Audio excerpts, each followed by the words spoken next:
എൻ്റെ പേര് PC Thomas, ഒരു അഭിഭാഷകനാണ്. ഞാൻ കൂടുതലും അഭിഭാഷക വൃത്തിയിൽ ഉണ്ടായിരുന്ന സമയത്ത് ഇടക്കാലത്ത് പൊളിറ്റിക്സിലേക്ക് ഒന്ന് കയറേണ്ടി വന്നു.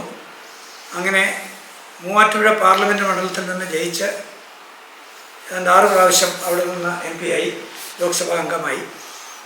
അതിനുശേഷം ഇടക്കാലത്ത് കേന്ദ്രത്തിൽ മന്ത്രിയുമായിരുന്നു. ഇപ്പോൾ ഞാൻ കേരള കോൺഗ്രസിൻ്റെ ശ്രീ PJ ജോസഫ് സാർ നേതൃത്വം നൽകുന്ന കേരള കോൺഗ്രസിൻ്റെ വർക്കിംഗ് ചെയർമാനാണ്. ജോസഫ് സാറ് ചെയർമാനും ഞാൻ വർക്കിംഗ് ചെയർമാനുമാണ്. അപ്പോൾ ആ നിലയിൽ ഞങ്ങൾ പ്രവർത്തിച്ചുകൊണ്ടിരിക്കുകയാണ്. അപ്പോൾ ആ പ്രവർത്തനങ്ങൾ ഞങ്ങൾ മുന്നോട്ട് കൊണ്ടുപോകുമ്പോൾ തന്നെ അഭിഭാഷക വൃത്തി ഞാൻ മുന്നോട്ട് കൊണ്ടുപോകുന്നുണ്ട്. ഞാൻ സ്ഥിരമായിട്ട് ഹൈക്കോടതിയിലും കേരള ഹൈക്കോടതിയിലും ഇടയ്ക്ക് ചില കേസുകൾക്ക് സുപ്രീം കോടതിയിലും ഡൽഹിയിൽ പോകാറുണ്ട്. Thank you sir. എൻ്റെ വിദ്യാഭ്യാസ കാലഘട്ടത്തെപ്പറ്റി ഒന്ന്. ഞാൻ പഠിച്ചത് ആദ്യകാലത്ത് ഒരു ക്ലാസ് കോട്ടയത്ത്, അന്ന് ഫാദർ PT ചാക്കോ കോട്ടയത്ത് പ്രാക്ടീസ് ചെയ്യുന്നുണ്ടായിരുന്നു. അതോടൊപ്പം തന്നെ DCC പ്രസിഡൻ്റ് എന്ന നിലയ്ക്കുമൊക്കെ ആക്റ്റീവായിട്ട് കോൺഗ്രസ് പാർട്ടിയിലുണ്ടായിരുന്നു. അപ്പോൾ അന്ന് ഞങ്ങൾ അവിടെയാണ് താമസിച്ചുകൊണ്ടിരുന്നത്. കോട്ടയത്ത് ഒരു ക്ലാസ് പഠിച്ചു. പക്ഷേ അത് കഴിഞ്ഞപ്പോൾ എനിക്ക് ഒരു ഹാർട്ടുമായി ബന്ധപ്പെട്ടൊരു പ്രശ്നം വന്ന് വെല്ലൂർ പോയി ഒരു ഹാർട്ട് ഓപ്പറേഷനൊക്കെ നടത്തി. അത് കഴിഞ്ഞ് ഇടക്കാലത്ത് ഞങ്ങൾ അവിടെ നിന്ന് താമസം കാഞ്ഞിരപ്പള്ളിക്കടുത്ത് വാഴൂർ എന്ന് പറഞ്ഞ് ഞങ്ങളുടെ സ്വദേശത്തേക്ക് മാറ്റി. അവിടെ മാറിക്കഴിഞ്ഞെങ്കിലും ഞാൻ ആദ്യകാലത്ത് സ്കൂളിൽ പോയില്ല. പക്ഷേ അത് കഴിഞ്ഞ് 3-ാം ക്ലാസ്സിൽ കഴിഞ്ഞ് 4-ാം ക്ലാസ്സിലേക്ക് ഞങ്ങളുടെ വാഴൂരുള്ള അടുത്തുള്ള ഒരു സ്കൂളിൽ, ഇളങ്ങോയി സ്കൂളിൽ 4ഉം 5ഉം ക്ലാസ്സുകൾ പഠിച്ചു. അതിനുശേഷം തിരുവനന്തപുരത്ത് ഫാദർ മന്ത്രിയായി തിരുവനന്തപുരത്തായിരുന്നത് കൊണ്ട് ഞാൻ തിരുവനന്തപുരത്ത് മോഡൽ സ്കൂളിൽ 6ഉം 7ഉം ക്ലാസ്സുകൾ പഠിച്ചു. 8-ാം ക്ലാസ്സിലേക്ക് കയറി കഴിഞ്ഞപ്പോൾ സൈനിക് സ്കൂളിലേക്ക് ഉള്ള പരീക്ഷ എഴുതി എനിക്ക് കിട്ടി. അങ്ങനെ സൈനിക് സ്കൂളിലേക്ക് ചേർന്നു. സൈനിക് സ്കൂളിൽ അന്നത്തെ ഏജ് അനുസരിച്ച് 7th സ്റ്റാൻഡേർഡിലേക്കായിരുന്നു എന്നെ ചേർത്തത്. അപ്പോൾ 7, 8, 9, 10, 11 അപ് ടു 11th ഉണ്ടായിരുന്നു. അത്രയും ക്ലാസ് സൈനിക് സ്കൂളിൽ പഠിച്ചു. സൈനിക് സ്കൂളിൽ പഠിച്ചതിന് ശേഷം ഞാൻ ഡിഗ്രിക്ക് ചേർന്നു. അത് SB കോളേജിൽ ചങ്ങനാശ്ശേരിയിൽ BSc ഫിസിക്സ്, അന്ന് സ്പെഷ്യൽ BSc ഉണ്ടായിരുന്നു, അതിനകത്താണ് ഞാൻ ചേർന്നത്. അങ്ങനെ സ്പെഷ്യൽ BSc ഫിസിക്സിൽ 3 കൊല്ലം അവിടെ പഠിച്ചു. അവിടെ പഠിച്ചതിന് ശേഷം ഞാൻ തിരുവനന്തപുരത്ത് ലോ കോളേജിൽ, ഗവൺമെൻറ് ലോ കോളേജിൽ പോയി LLB പഠിച്ച് 3 വർഷം കൊണ്ട് LLB പാസ്സായി. അത് കഴിഞ്ഞ് ഞാൻ അഭിഭാഷക വൃത്തിയിലേക്ക് കടന്നു. Thank you so much. Robin sir ഒന്ന് പരിചയപ്പെടുത്താമോ? എൻ്റെ പേര് റോബിൻ ജേക്കബ്. ഞാൻ എറണാകുളം സിദ്ധാർത്ഥ കോളേജിലെ ഇക്കണോമിക്സ് പ്രൊഫസറായിട്ട് HOD ഡിപ്പാർട്ട്മെൻറ്റായിട്ട് റിട്ടയർ ചെയ്തു. SB കോളേജിൽ 73 തൊട്ട് 80 വരെ പഠിച്ചു. സാറിൻ്റെ കാലഘട്ടം, PC തോമസ് സാറിൻ്റെ കാലഘട്ടം SBയിലെ? SB കോളേജിൽ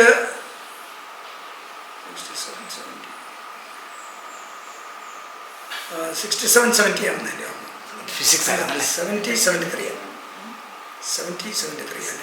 ഫിസിക്സ് ആയിരുന്നല്ലേ? സാറ് ഫിസിക്സ് ആയിരുന്നു? ഞാൻ ഫിസിക്സ് ആയിരുന്നു. ഫിസിക്സ് ആയിരുന്നു. പ്രീ ഡിഗ്രിക്ക് എവിടെ പഠിച്ചെന്ന് പറഞ്ഞു സാർ? ഏതാ പ്രീ ഡിഗ്രിക്ക് എവിടെ പഠിച്ചത്? പ്രീ ഡിഗ്രി ആണെന്നില്ല, 11th കഴിഞ്ഞു. ഇന്ത്യൻ സ്കൂൾ സർട്ടിഫിക്കറ്റ് ആയിരുന്നു. ഇന്ത്യൻ സ്കൂൾ സർട്ടിഫിക്കറ്റ് കഴിഞ്ഞാൽ നേരെ ഡിഗ്രിക്ക് കയറും. അത് കാരണം പ്രീ ഡിഗ്രിക്ക് പോകേണ്ടി വന്നില്ല. സാറിന് ചോദ്യങ്ങൾ ചോദിക്കാം. അതിനു മുമ്പ് നമുക്ക് അമ്മാമ്മയെ ഒന്ന് പരിചയപ്പെട്ടാലോ? എൻ്റെ പേര് മേരിക്കുട്ടി. എൻ്റെ വീട് കണ്ണാടി എന്ന് പറയും, ആലപ്പി ഡിസ്ട്രിക്റ്റാണ്. ഇടയാടി ഔസേപ്പച്ചൻ്റെ മകൾ. ഞങ്ങൾ 12 മക്കളുണ്ട്.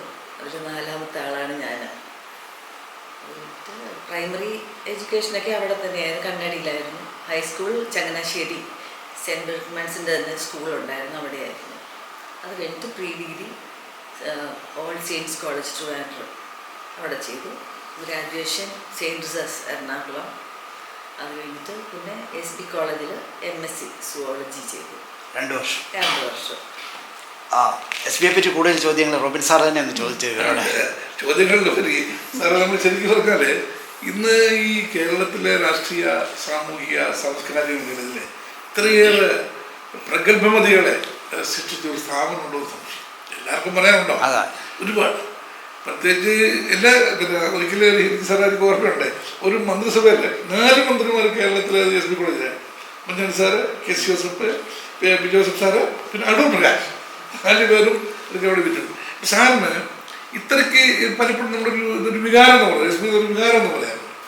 സാർ അതിനോട് ഇത് എങ്ങനെയാണ് ഇവരുടെ ഈ വളർച്ചയെ എസ് ബി കോളേജ് സഹായിച്ചത്?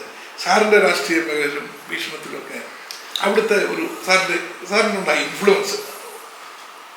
ഞാൻ എസ് ബി കോളേജിൽ 3 കൊല്ലം പഠിച്ചു. അവിടെ എസ് ബി കോളേജിൻ്റെ ഒരു ഹോസ്റ്റലിൽ സെൻറ്റ് ജോസഫ്സ് ഹോസ്റ്റലിലായിരുന്നു താമസിച്ചിരുന്നത്. അന്ന് പൗത്തിൽ ബിഷപ്പായിരുന്നു ഞങ്ങളുടെ അന്നത്തെ വാർഡൻ.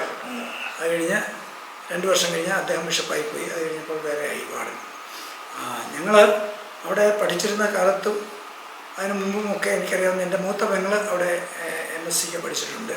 അപ്പം അങ്ങനെ പല രീതിയിൽ എനിക്കറിയാവുന്നത് ആ കോളേജിൻ്റെ നല്ല ഒരു ശൈലിയുള്ള നല്ല രീതിയിൽ അവിടെ പഠിക്കുന്ന കുട്ടികൾക്ക് ഉയർന്നു വരാനായിട്ട് പറ്റുന്ന രീതിയിലുള്ള എഡ്യൂക്കേഷണൽ സ്ട്രെങ്ത് കൊടുക്കുന്ന ഒരു നല്ല ഇൻസ്റ്റിറ്റ്യൂഷൻ തന്നെയാണ് എസ് ബി കോളേജ്. ആ കോളേജിൽ പഠിക്കാൻ പറ്റിയത് ഒരു വലിയ ഭാഗ്യമാണ്. ആ 3 കൊല്ലം അവിടെ പഠിച്ചപ്പോൾ ഞങ്ങൾക്ക് ഞാൻ സ്പെഷ്യൽ BSc ആയതുകൊണ്ട് സെക്കൻഡ് ലാംഗ്വേജ് ഇല്ല. അപ്പം മലയാളം ഒന്നും പഠിക്കാൻ പറ്റത്തില്ലായിരുന്നു. ആകെയുള്ളത് ഇംഗ്ലീഷ് ഒരു ലാംഗ്വേജ് ഉണ്ട്. പിന്നെ ഫിസിക്സ്, അതിൻ്റെ സബായിട്ടുള്ള കെമിസ്ട്രിയും മാത്സും ഉണ്ടായിരുന്നു. അങ്ങനെ കൂടുതലും ഫിസിക്സായിരുന്നു മെയിൻ. ഫിസിക്സും അതോടൊപ്പം ഉണ്ടായിരുന്ന സബായിട്ടുണ്ടായിരുന്ന 2 ലാംഗ്വേജും 2 കെമിസ്ട്രിയും മാത്തമാറ്റിക്സും. അങ്ങനെ അതായിരുന്നു ഞങ്ങളുടെ BSc സ്പെഷ്യൽ കോഴ്സ്. അത് കംപ്ലീറ്റ് ചെയ്തു. അത് എനിക്ക് ഒരു വലിയ കുഴപ്പമില്ലായിരുന്നു. എങ്കിലും അത് കഴിഞ്ഞപ്പോൾ ഞാൻ ഒരു ലോ കോളേജിൽ പോകണം എന്ന് വിചാരിച്ചതല്ല, MScക്ക് പോകണം എന്നായിരുന്നു ആദ്യമൊക്കെ തോന്നൽ. അവിടെയാണെങ്കിൽ തന്നെ MScക്ക്. പക്ഷേ എനിക്ക് സെക്കൻഡ് ക്ലാസ്സേ ഉണ്ടായിരുന്നുള്ളൂ. സെക്കൻഡ് ക്ലാസ് പറഞ്ഞാൽ 59.9 ഉണ്ട്, പക്ഷേ 60 ആയില്ല. 60 ഇല്ലാത്തവർക്ക് കിട്ടാൻ ഇച്ചിരി പാടായിരുന്നു.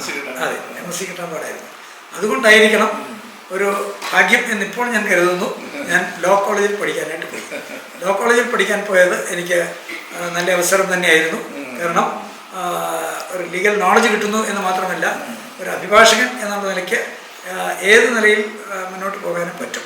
ഞാൻ ഇന്നലെ തൊടുപുഴ ബാർ അസോസിയേഷൻ്റെ അവിടുത്തെ അഡ്വക്കേറ്റ്സിൻ്റെ ഒരു ഇൻവിറ്റേഷൻ പ്രകാരം അവിടുത്തെ ഒരു പരിപാടിക്ക് പോയിരുന്നു. അപ്പോൾ അവിടെ സംസാരിച്ചപ്പോൾ ഞാൻ പറഞ്ഞു, അഭിഭാഷകൻ എന്നുള്ളത് എനിക്കൊരിക്കലും മറക്കാൻ പറ്റുന്നതല്ല. അത് നമ്മുടെ ഒരു കോട്ടിൻ്റെ ഗുണമാണ്. കറുത്ത ഒരു കോട്ട് നമ്മൾ ഇടുമല്ലോ, ആ കോട്ട് മാറിക്കഴിഞ്ഞാൽ മറ്റെന്ത് ജോലി ചെയ്യാൻ നമുക്ക് ബുദ്ധിമുട്ടില്ല. വേറെ പല ജോലികൾക്കും അത് പറ്റില്ല. 2 ജോലി ഒരുമിച്ച് പറ്റത്തില്ല. അപ്പം ഇത് കുഴപ്പമില്ല, ശരിയാ. അപ്പോൾ ഉടനെ ഒരാൾ എന്നോട് സംസാരിച്ചപ്പോൾ പറഞ്ഞു, MP ആയിരുന്നപ്പോൾ ഇവിടെ ഹൈക്കോടതിയിൽ വാദിക്കുമായിരുന്നു. ശരിയാ, ഞാൻ MP ആയിരുന്നപ്പോഴും ഞാൻ പോയിട്ടുണ്ട്.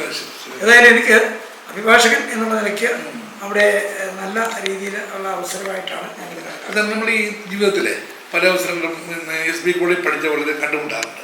അപ്പം ഇവരെല്ലാവരും പങ്കുവെക്കുന്ന ഒരു കാര്യം, SB ഒരു വികാരമാണ് പറയാറുള്ളത്. അപ്പം ഞാനിവിടെ ആദ്യകാലത്ത് കൊച്ചിയിൽ വരുമ്പോഴും, ഞാൻ 31 വർഷം പഠിപ്പിച്ചു സെൻറ്റ് കോളേജിൽ. എൻ്റെ കോളേജ് ഏതെന്ന് ചോദിച്ചാൽ SB എന്ന് അറിയാതെ പറയുക, അത്രയ്ക്കൊരു ബന്ധമുണ്ട്. അത്ര ഒരു ബന്ധം വരാനുള്ള കാരണങ്ങൾ സാറിൻ്റെ അഭിപ്രായത്തിൽ എന്താണ്? അത്ര ഇൻറ്റിമസി ഈ സ്ഥാപനത്തോട്. ആ സ്ഥാപനത്തിൻ്റെ ഞാൻ ആദ്യം സൂചിപ്പിച്ച പോലെ ശക്തമായ രീതിയിൽ നമ്മുടെ വ്യക്തിത്വത്തിലേക്ക് കടക്കുന്നു. നമ്മുടെ ഹോസ്റ്റൽ ജീവിതം നമ്മുടെ മുന്നോട്ട് കൊണ്ടുപോകുന്ന വിധത്തിൽ ഹോസ്റ്റൽ ജീവിതം ഉൾപ്പെടെ നമ്മുടെ പാഠ്യ വിഷയങ്ങളിൽ കോളേജിൽ ഉൾപ്പെടെ പാഠ്യേതര വിഷയങ്ങളിലും ഉണ്ട്. അപ്പം നല്ല രീതിയിലുള്ള അവിടെ ഒരു കല്ലറയ്ക്കൽ ഹോൾ എന്ന് പറഞ്ഞ അവിടെ ചില ജനറൽ നോളജുമായി ബന്ധപ്പെട്ട് ചില ചർച്ചകളൊക്കെ വരുമ്പോൾ ഇടയ്ക്ക് പോകാനിട വന്നിട്ടുണ്ട്. അപ്പോൾ അവിടെയൊക്കെ കുറേ കൂടി എല്ലാ വിഭാഗത്തിൽപ്പെട്ടവർക്കും ഒരുമിച്ച് വരാനും അങ്ങനെ വരുമ്പോൾ പൊതു കാര്യങ്ങളെക്കുറിച്ച് ചർച്ച ചെയ്യാനുള്ള അവസരം കൊടുക്കുന്നൊരു കോളേജായിരുന്നു. അതൊരു പ്രത്യേകത എല്ലായിടത്തും ഇല്ല. പക്ഷേ SB കോളേജിൽ സബ്ജക്റ്റ് വൈസ് നോക്കിയാൽ അതും വളരെ ഏറ്റവും മുൻപന്തിയിൽ തന്നെയായിരുന്നു. അവിടെ സ്പെഷ്യൽ BSc ഒന്നും എല്ലാ കോളേജിലൊന്നും ഇല്ല. കുറച്ചുകൂടി ഹയർ ലെവലിലുള്ള സ്റ്റുഡൻസാണ് സാധാരണ രീതിയിൽ സ്പെഷ്യൽ BSc അഡ്മിഷൻ കിട്ടത്തുള്ളൂ. അന്ന് എനിക്ക് ഭാഗ്യവശാൽ കിട്ടിയെന്നുള്ളതേ ഉള്ളൂ. സാർ, ഇത് ഇവിടെ ഫാക്കൽറ്റിൻ്റെ കൂടെ നോക്കി എല്ലാ ഡിപ്പാർട്ട്മെൻറ്റിലും കേരളം മൊത്തം അറിയപ്പെടുന്ന, ഇന്ത്യ മൊത്തം അറിയപ്പെടുന്ന പ്രഗത്ഭരായ അധ്യാപകർ അതുണ്ടായിരുന്നു. പ്രഗത്ഭരായ ഇംഗ്ലീഷിൽ, അതെ, അവിടെ ഉണ്ടായിരുന്ന എക്കണോമിക്സിൽ വളരെ വളരെ മിടുക്കന്മാരായിട്ടുള്ള നല്ല രീതിയിൽ സത്താം സാർ പഠിപ്പിച്ചിട്ടുണ്ട് സാർ. സ്വന്തം സാർ ഞങ്ങൾ കുറച്ചാണ്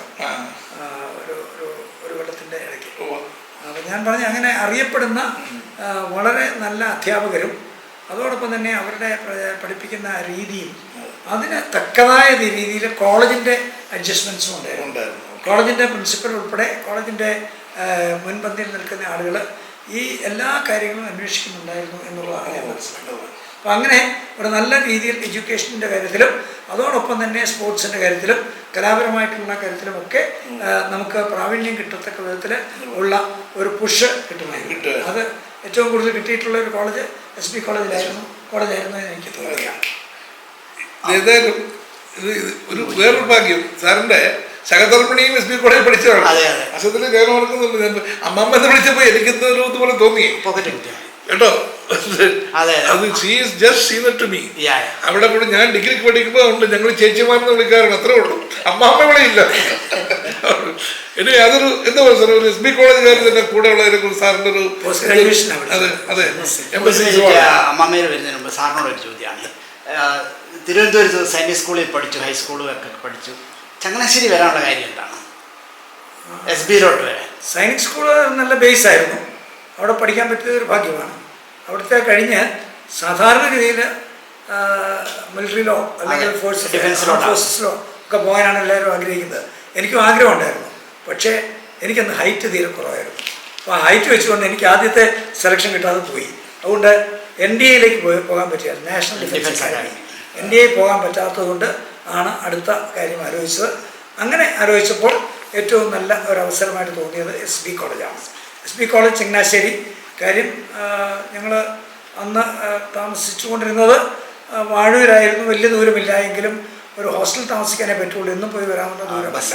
പക്ഷേ ഹോസ്റ്റൽ താമസിച്ചുകൊണ്ടുള്ള പഠിത്തം വളരെ നല്ലതായിരുന്നു. ഹോസ്റ്റലും വളരെ നല്ല രീതിയിലായിരുന്നു. അത് ബൗദ്ധ ബിഷപ്പ് അവിടെ ഞങ്ങളുടെ വാർഡനായിരുന്നപ്പോൾ വളരെ സ്ട്രിക്റ്റ് ആയിരുന്നു. ഇടയ്ക്ക് ഞാൻ ഓർക്കുന്നു, ഇടയ്ക്ക് ഞാനൊരു മ്യൂസിക് ഓപ്പറേറ്ററുമോ എൻ്റെ ഈ റേഡിയോ ഒക്കെ വെച്ച് കൊടുക്കുന്നത്. അതെ, പാട്ട് വെച്ച് കൊടുക്കുന്നത്. അപ്പോൾ അതിന് പ്ലേറ്റ് വെക്കുന്ന ആ ജോലി എനിക്കായിരുന്നു. അപ്പോൾ ഞാൻ മോണിറ്ററല്ല, പക്ഷേ എൻ്റെ വേറെ പേരാണ് പറയുന്നത്. അപ്പോൾ ആ പേര് അത് എനിക്കറിയുന്നതുകൊണ്ട് ഞാൻ ഈ ഇടയ്ക്ക് നമ്മുടെ വൈകിട്ട് 8 മണിയോടുകൂടി ഞങ്ങൾക്ക് ഡിന്നറിന് ടൈം ആകുമ്പോൾ എല്ലാവരും ഉണ്ണാൻ പോകും. ഉണ്ണാൻ പോയിച്ച് വന്ന് കയറുന്ന ഉടനെ തന്നെ അവിടെ ഈ പാട്ട് വെച്ച് പോകണം. അപ്പോൾ അതങ്ങനെയാണ്. അപ്പോൾ അതിനു വേണ്ടി ഞാൻ കഴിച്ചിട്ട് പെട്ടെന്ന് വരും. പക്ഷെ വന്നപ്പോൾ ഒരു ദിവസം വന്ന് നിൽക്കുമ്പോഴും ഒരു 3 സ്റ്റുഡൻസ് ബൗദ്ധ ബിഷപ്പിനടുത്ത് പോകുന്നില്ല. അപ്പം ഞങ്ങൾക്കൊക്കെ താഴെ നിന്ന് ഞങ്ങൾ പറഞ്ഞു, അവന്മാർ ഭയങ്കര മണിയടിയാണ്. അന്നത്തെ ഒരു രീതിക്ക് അവര് ഭയങ്കര മണിയടിയാണ്. 10 മിനിറ്റ് 15 മിനിറ്റ് കഴിഞ്ഞിട്ട് ഇവർ പോകുന്നില്ല.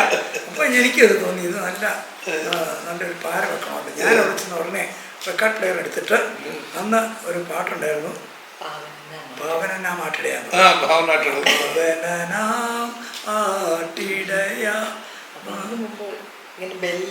അതിന് മുമ്പ് തുടക്കം എങ്ങനെയാ, നേരത്തേക്ക് താഴെ എല്ലാവരും മണിയടിച്ചോണ്ടിരിക്കുകയെന്നുള്ള ബൗദ്ധ ബിഷപ്പിന് ശരിക്കും മനസ്സിലായി. ബൗദ്ധ ബിഷപ്പ് ശരി എന്നൊക്കെ പറഞ്ഞ് അവരെ വിട്ടേച്ച് പതിയെ അതിലും വലിയൊരു പാര എനിക്ക് വെച്ചു. എന്നെ അങ്ങോട്ട് നിർത്തിയേച്ച് എല്ലാവർക്കും കാണത്തക്ക വിധത്തിൽ അവിടെ താഴെ നിന്ന് എല്ലാവരും നിർത്തിയേച്ച് എന്നോട് താമസം വിശേഷം പറഞ്ഞ് ഇവിടെ എന്നാ പറ്റിയെന്ന് പറഞ്ഞ് എന്നെ ചെവിയെ പിടിക്കുക. അപ്പം താഴെ വയ്ക്കുന്നവർ കഴിക്കുന്ന ചെവിക്ക് പിടിക്കുക. അപ്പോൾ എനിക്കിട്ട് കിട്ടിയ ഒരു പണിഷ്മെൻ്റായിട്ട് അവർ കാണും. അപ്പോൾ അവർ അയ്യോ ഉപദ്രവിക്കുന്നത് വെച്ചാ അത്രയും ഒന്നും ചെയ്തില്ല, ക്രൂരതയൊന്നും കാണിച്ചില്ല. എന്നാ തോമസൻ എല്ലാം മിടുക്കനാണല്ലോ എന്നൊക്കെ പറഞ്ഞ് നോക്കുക, എന്നിട്ട് ഇങ്ങനെ പിടിച്ചുകൊണ്ടിരിക്കുക. പക്ഷേ അത് ബൗദ്ധ ബിഷപ്പിൻ്റെ ഒരു കപ്പാസിറ്റിയാണ്, ഒരു പ്രത്യേകതയാണ്. ആ ഒരു കഴിവ് വാസ്തവത്തിൽ അത് അദ്ദേഹത്തിന് നല്ലതുപോലെ ഉണ്ടായിരുന്നു എന്ന് മാത്രമല്ല ആ ഒരു രീതി ഇംബൈബ് ചെയ്യാനും പറ്റിയിട്ടുണ്ട്.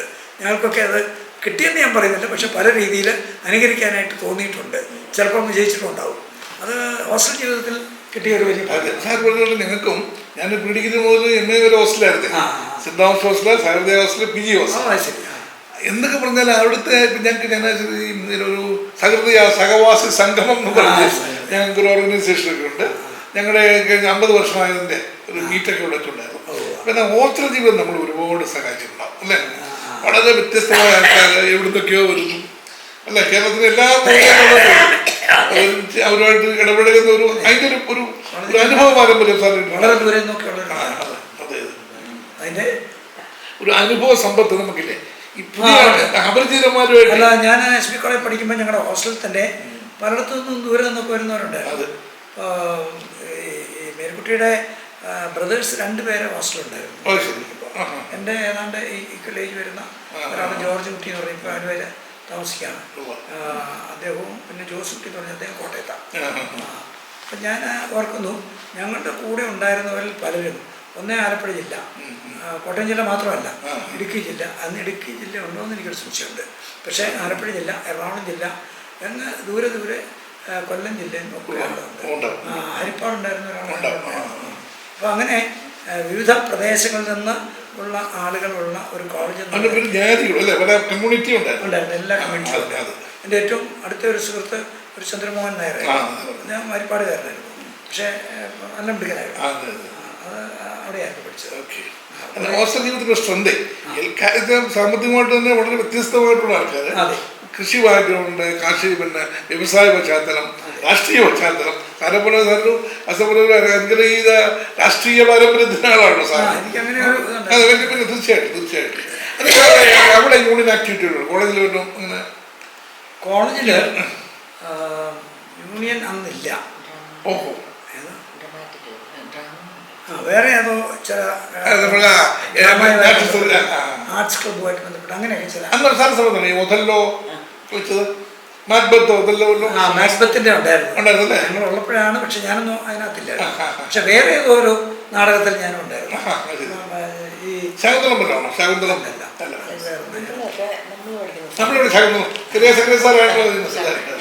അത് ഞാനുള്ളപ്പോൾ അല്ല. എനിക്ക് തോന്നുന്നു ഈ ആർട്സ് ആൻഡ് സയൻസ്, ആർട്സ് ആയിട്ട് ബന്ധപ്പെട്ട് ഇതുപോലെ ചില കാര്യങ്ങളുണ്ടായിരുന്നു.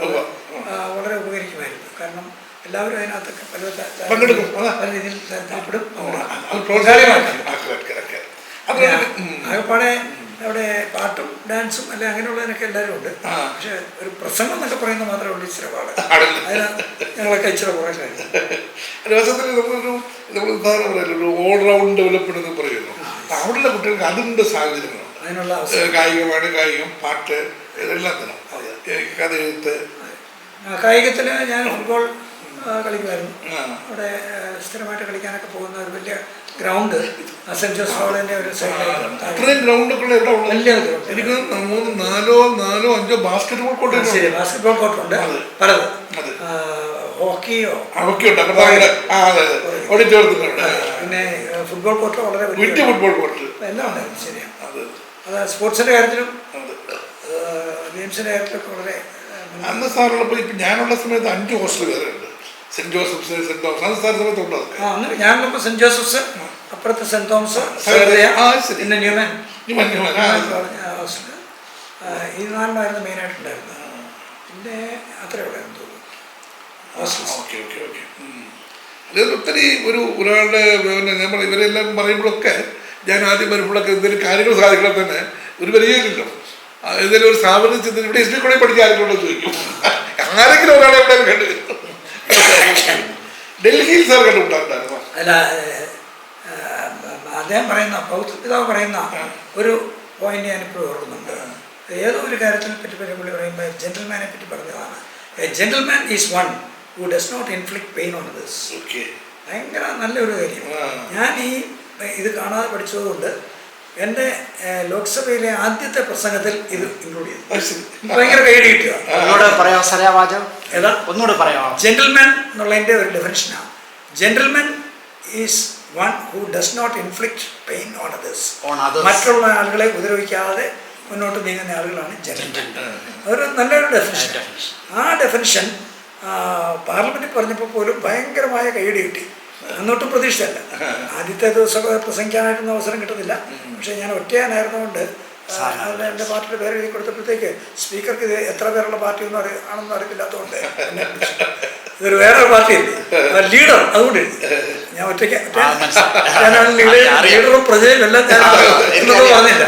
പക്ഷേ പി സി തോമസ് ലീഡർ എന്നുള്ള ക്യാപിറ്റൽ ലെറ്റർ എഴുതി കേരള കോൺഗ്രസ്. അതൊരു വലിയൊരു ഐഡന്റിഫിക്കേഷൻ. അതുകൊണ്ട് എന്നെ പലരും ചോദിക്കുമായിരുന്നു നിങ്ങളെ എങ്ങനെ വിളിച്ചത് ഒരു ഒറ്റ നമ്പർ പാർട്ടിക്കൊന്നും അവിടെ ചാൻസ് കിട്ടുന്നില്ല.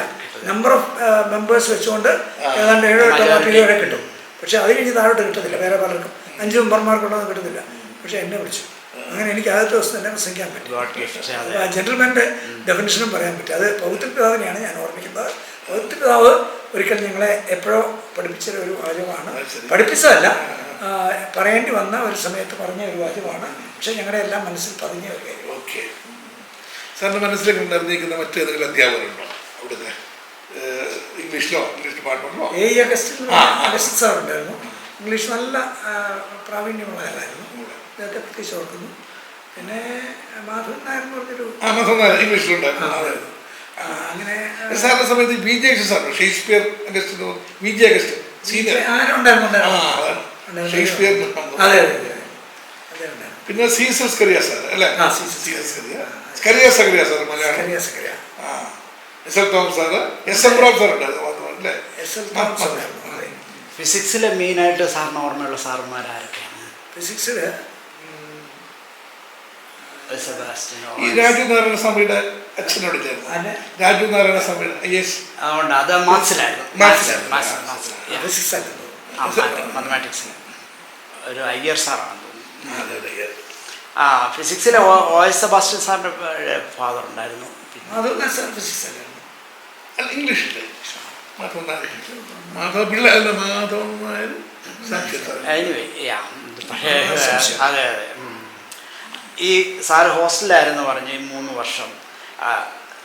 ഏറ്റവും അടുത്ത് 3 വർഷം ഇടപെട്ട ഒരു ക്ലാസ്മേറ്റ് അല്ലെങ്കിൽ സാറിനെ ഇൻഫ്ലുവൻസ് ചെയ്ത ഒരു സ്റ്റുഡൻ്റ് അല്ലെങ്കിൽ സാർ ആരായിരിക്കും പറഞ്ഞാൽ? പഠിക്കുമ്പോൾ 3 വർഷം സാറിനെ ഒന്ന് കരിയറൊക്കെ മോൾഡ് ചെയ്യാനും കൂടെ നടക്കുമ്പോൾ നമുക്ക് ക്വസ്റ്റ്യൻസ് ചോദിക്കാനും പറയാനും ഒക്കെ ഏറ്റവും അടുത്തുള്ള ആളായിരുന്നു എൻ്റെ ബ്രദറിലോ ജോർജ് കുട്ടി. അതുകൊണ്ടാണ് പെങ്ങളെ എനിക്ക് ജോർജ് കുട്ടി എൻ്റെ അടുത്ത സുഹൃത്ത്. ഞങ്ങളെ അതിൻ്റെ ഈക്വലേജാണ്. അത് മാറ്റി നിർത്തിയാൽ അത് കൂടാതെ അന്ന് ഉണ്ടായിരുന്ന വേറൊരാള് പൊക്കം പറഞ്ഞ എവിടെയുള്ള പേര് ഞാൻ പറഞ്ഞു, കല്ലറയ്ക്കൽ. അവരൊക്കെ ഏത് നിലയിൽ എത്തിയെന്ന് സാറിന് ഇപ്പോൾ അറിയാമോ എന്തെങ്കിലുമൊക്കെ? ഏറ്റവും ഒരാൾ ഇവിടെ അടുത്ത് താമസമുണ്ട് ഇപ്പോൾ. ഏതോ ഒരു കാര്യത്തിൽ നിന്ന് റിട്ടയർ ചെയ്താണ്. പക്ഷേ ഏതോ എന്താണ് ഞാൻ ശരിക്കും പുള്ളി അവിടെ ആ ഹോസ്റ്റലുണ്ടായിരുന്നതാണ്. ഞങ്ങളുടെ ഹോസ്റ്റലുണ്ടായിരുന്ന വേറെ പലരെയും എപ്പോഴൊക്കെ ഓർക്കാറുണ്ടെങ്കിലും പേര് കംപ്ലീറ്റ് ആയിട്ടൊന്നും പലരുടെയും അത്ര ഓർക്കുന്നില്ല. സാറ് ഒരു മാസത്തിൽ എത്ര തവണ വീട്ടിലോട്ടൊക്കെ ഒന്ന് പോവായിരുന്നു? അതോ SP കോളേജിലായിരുന്നപ്പോൾ ഇടയ്ക്കിടയ്ക്ക് ഞങ്ങൾ എല്ലാ ആഴ്ചയിലും പോകത്തില്ലെങ്കിലും 2 ആഴ്ച 3 ആഴ്ച കൂടുമ്പോൾ ശരി ഞായറൊക്കെ പോകാൻ സമ്മതിക്കുമായിരുന്നു. അങ്ങനെ പോകുമായിരുന്നു. അത് വലിയ ദൂരമില്ല. അവിടെ നിന്ന് ഒരു 30 കിലോമീറ്ററോ 40 കിലോമീറ്റർ വീട്. ചാമമ്പാറ കൊടുങ്ങൂരി എന്നിറങ്ങിയിട്ട് വേറെ ബസ് കയറി പോകണം. ഇടയ്ക്ക് ബസ്സില്ലാതെ വരുമ്പോൾ നടന്നും പോയിട്ടുണ്ടാവും. കൊടുങ്ങൂര് നിന്ന് ഒരു 4-5 കിലോമീറ്റർ വരും. സാറിൻ്റെ ഈ ഹോസ്റ്റൽ ജീവിതത്തിലും കോളേജ് ജീവിതത്തിലും ഓർമ്മിപ്പിച്ചെടുക്കുന്ന ഏറ്റവും രസകരമായ സംഭവം അല്ലെങ്കിൽ ദുഃഖകരമായ സംഭവം പറഞ്ഞാൽ എന്തായിരിക്കും? 3 വർഷത്തെ ഹോസ്റ്റൽ ജീവിതത്തിൽ ഹോസ്റ്റലിലോ കോളേജിലെയോ വിഷമിച്ചതും സന്തോഷിപ്പിച്ചതുമായ സംഭവങ്ങൾ എന്തെങ്കിലും ഓർമ്മയിലുണ്ടെങ്കിൽ? കോളേജിലെ സംഭവങ്ങളും സ്പെഷ്യൽ BSc പഠിക്കുമ്പോൾ ഞങ്ങൾക്ക് കൂടുതലും ആ സബ്ജക്റ്റിനോടായിരുന്നു കൂടുതലും ഇൻട്രസ്റ്റ് വരത്തക്ക വിധത്തിൽ ഞങ്ങളെ ഗൈഡ് ചെയ്തുകൊണ്ടിരുന്നത്. അപ്പോൾ അതുകൊണ്ട് അതിൽ കൂടുതൽ ശ്രദ്ധിക്കുമായിരുന്നെങ്കിലും മറ്റ് മേഖലകളിൽ പ്രത്യേകിച്ച് ഞാൻ പറഞ്ഞില്ലേ കല്ലറയ്ക്കൽ ഹാളിൽ ചില ഫങ്ഷൻസ് വരുമായിരുന്നു. അങ്ങനെയുള്ള കാര്യങ്ങളിൽ എനിക്കും ചില അവസരങ്ങൾ കിട്ടിയിട്ടുണ്ട്. അങ്ങനെ ഒരിക്കൽ കിട്ടിയപ്പോൾ കല്ലറയ്ക്കൽ ഹാളിൽ എനിക്ക് തോന്നുന്നു അന്ന് കല്ലറയ്ക്കൽ അച്ഛനുണ്ടായിരുന്നു. അച്ഛൻ്റെ പേര് കല്ലറയ്ക്കൽ അച്ഛൻ്റെ പേരിലാണെന്ന് തോന്നുന്നത് മോൺസിഞ്ഞോർ കല്ലറയ്ക്കൽ. അപ്പം ഞാൻ അവിടെ പ്രസംഗിച്ചപ്പോൾ മോൺസിഞ്ഞോർ കല്ലറയ്ക്കൽ ഹാൾ എന്ന് പറയാൻ വന്നപ്പോൾ MSGR എന്നാണെങ്കിലും ഞാൻ MGR എന്ന് പറഞ്ഞു. MGR വലിയ ഫേമസ് ആയിട്ടുള്ള MGR കല്ലറയ്ക്കൽ ഹാൾ എന്ന് പറഞ്ഞപ്പോഴത്തേക്ക് നല്ല രീതിയിലുള്ള പ്രതികരണം ഉണ്ടായി. പക്ഷെ അതെനിക്ക് മനസ്സിലായില്ല എല്ലാ കാര്യവും. കല്ലറയ്ക്കൽ ഹാളിനെ ഇത്ര കറക്റ്റായിട്ട് ഞാൻ പറഞ്ഞപ്പോൾ അവർക്ക് ഒരു വിവരമില്ല എന്ന് ഞാൻ വിചാരിച്ചു. പക്ഷേ MGR എന്നാണ് ഞാൻ പറഞ്ഞത്. പിന്നെ മനസ്സിലായി ചുരുക്കപ്പേര് MGR. അവിടെ എഴുതി വെച്ചു. MGR എന്ന് വലിയ നടനല്ലേ. MGR മലയാളിയാണ്. പാലക്കാട് പാലക്കാട് സൈഡാണ്. ഞാൻ എൻ്റെ ഹാർട്ട് ഓപ്പറേഷന് വേണ്ടി ഞാൻ പണ്ട് ഇടയ്ക്ക് വെല്ലൂർ പോയിരുന്നു. വെല്ലൂർ പോയപ്പോൾ അന്ന് ഫാദർ ഇവിടെ ഹോം മിനിസ്റ്ററാണ്. ഹോം മിനിസ്റ്റർ എന്നുള്ള നിലയ്ക്ക് അദ്ദേഹത്തോട് ഒപ്പം ഉണ്ടായിരുന്ന IG, അന്ന് IG ഏറ്റവും ടോപ്പ് IG പുള്ളിയാണ് എല്ലാം അറേഞ്ച് ചെയ്തത്. കാരണം പുള്ളിക്ക് അവിടെ വലിയ പേഴ്സൺ ബന്ധമാണ്. അപ്പോൾ IG VP നായരാണ്. VP നായർ IG എന്നോട് പറഞ്ഞു ഏറ്റവും കൂടുതൽ എനിക്കൊന്ന് എനിക്ക് പറഞ്ഞത് പുള്ളി ഹോസ്പിറ്റലിൽ ഓപ്പറേഷൻ പോയത് ഹാർട്ട് ഓപ്പറേഷൻ പോയപ്പോഴാണ്. ഹാർട്ട് ഓപ്പറേഷൻ പോയപ്പോഴത്തേക്ക് വെല്ലൂര് അത് അവിടെ കിട്ടാൻ നമുക്ക് ടൈം കിട്ടാനൊക്കെ വളരെ കുറച്ച് സ്ഥലത്ത് ഹാർട്ടിൻ്റെ. അപ്പോൾ അന്ന് അത് കിട്ടാൻ വേണ്ടി വളരെ പാട് കിട്ടാണെങ്കിലും അവിടെ പോകാൻ പറ്റാതെ ഒരു ദിവസം ചെന്നൈയിൽ നിൽക്കേണ്ടി വന്നു. അപ്പം ഈ VP നായരുടെ ഏറ്റവും അടുത്ത ഫ്രണ്ടാണ് ശിവാജി ഗണേശൻ. ശിവാജി ഗണേശൻ സ്വന്തമായി. അപ്പോൾ ശിവാജി ഗണേശന് ഒരു ഗസ്റ്റ് ഹൗസ് ഉണ്ട് സ്വന്തം. അവിടെയാണ് ഞങ്ങളെ താമസിപ്പിച്ചത്. എന്നിട്ട് ശിവാജി ഗണേശനും കൂടെ കൂടി ഒരുമിച്ച് പടമൊക്കെ എടുത്ത് പിന്നെ പിറ്റേ ദിവസം എനിക്ക് ഷൂട്ടിംഗ് ആണെന്ന് പറഞ്ഞുകൊണ്ട് ഞാൻ അവിടെ പോയി ശിവാജി ഗണേശനെയൊക്കെ കൂടെ അവിടെ നിന്ന് ജമിനി ഗണേശനും ഉണ്ടായിരുന്നു. അവരുടെ ഷൂട്ടിങ്ങൊക്കെ കണ്ടു. അതൊരു വലിയ അനുഭവമായിരുന്നു. ഞാൻ പിന്നെ പലപ്പോഴും ആലോചിച്ചിട്ടുണ്ട് ഇനിയൊരു ഹാർട്ട് ഓപ്പറേഷൻ വന്നത് നല്ലതായിരുന്നു. ഇതുപോലെ അവസരം കിട്ടില്ല. പ്രൈം മിനിസ്റ്റർ സമയത്തുണ്ടോ? അന്ന് ആയിട്ടില്ല.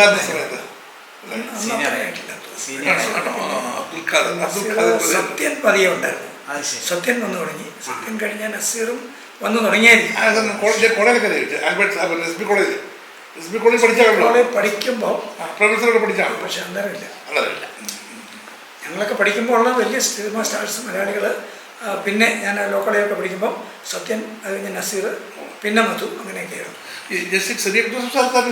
അതെ. അദ്ദേഹം എൻ്റെ ജസ്റ്റ് സീനിയറായിട്ടുണ്ട്. അദ്ദേഹം അവിടെ കഴിഞ്ഞിട്ടും പിന്നെ ഇവിടെ വെച്ചും ഞങ്ങൾക്ക് കൂടുതൽ ബന്ധം വന്നിട്ടുണ്ട്.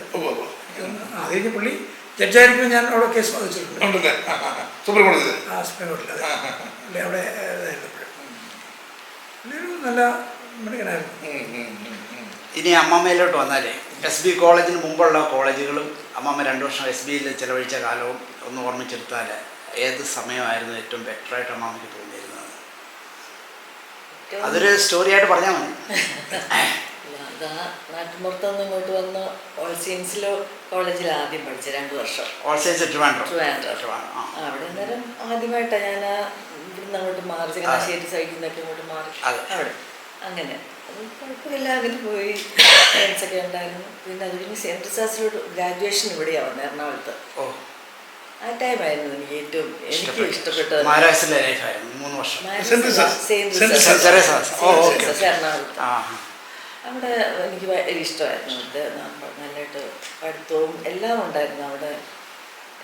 അന്ന് സെന്റ് തെരേസസ് മാരാസിലുമായിട്ടൊക്കെ കോമ്പറ്റീഷനോ ആ ലെവലിലൊക്കെ ഉണ്ടോ? അങ്ങനെ ഇന്റർ കോളേജ് അങ്ങനത്തെ ഒന്നും പോവാ പ്രശ്നങ്ങളൊന്നുമില്ല.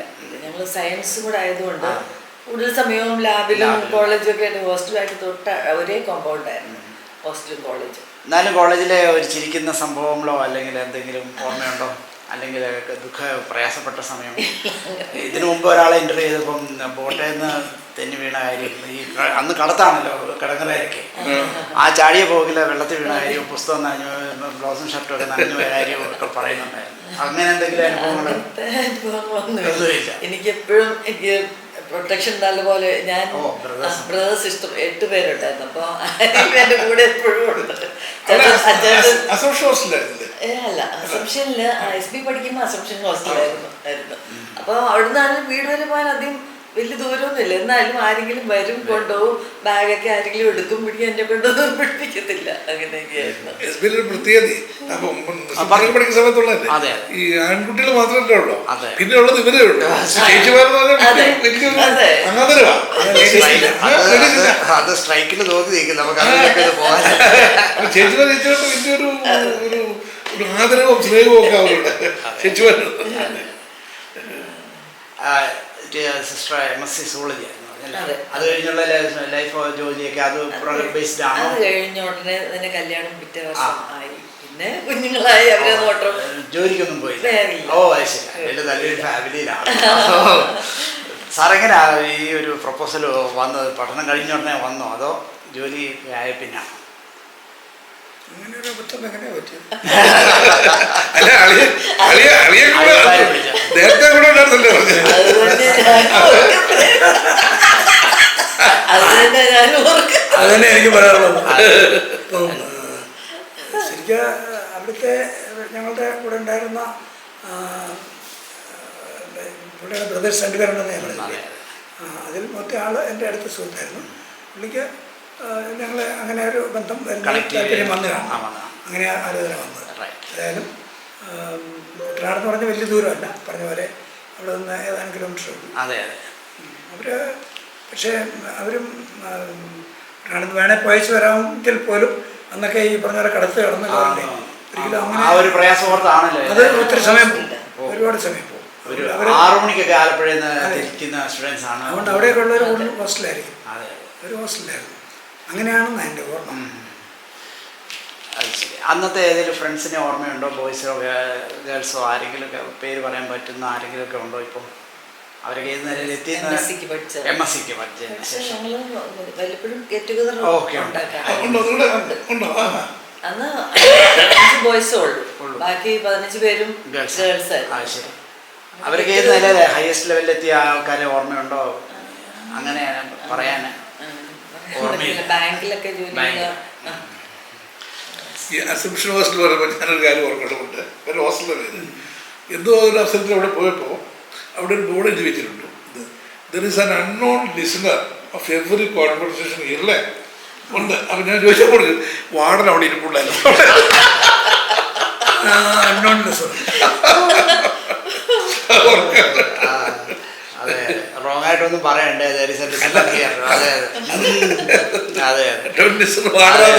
സാറിന്റെ എന്തെങ്കിലും അനുഭവം ഉണ്ടോ ഓർമ്മ പറയാൻ? പെട്ടെന്ന് നമ്മൾ അന്ന് പറഞ്ഞു വിട്ടുപോയ ഏതെങ്കിലും കാര്യങ്ങളുണ്ട്? എന്നാലും ഒരെണ്ണം നമ്മൾ ഇവരെ പറ്റി ഇപ്പൊ ഇരിക്കുമ്പോ ഒന്ന് പറയാനും ചിരിപ്പിക്കാനും. അല്ല, ഒരുപാട് അനുഭവങ്ങൾ പഴയത്. സാറും ബേസിക്കലി ഇടുക്കി സൈഡിൽ നിന്നല്ലേ? എവിടുന്ന? ഞാൻ മണ്ടമ്പേടാ ശരിക്കും.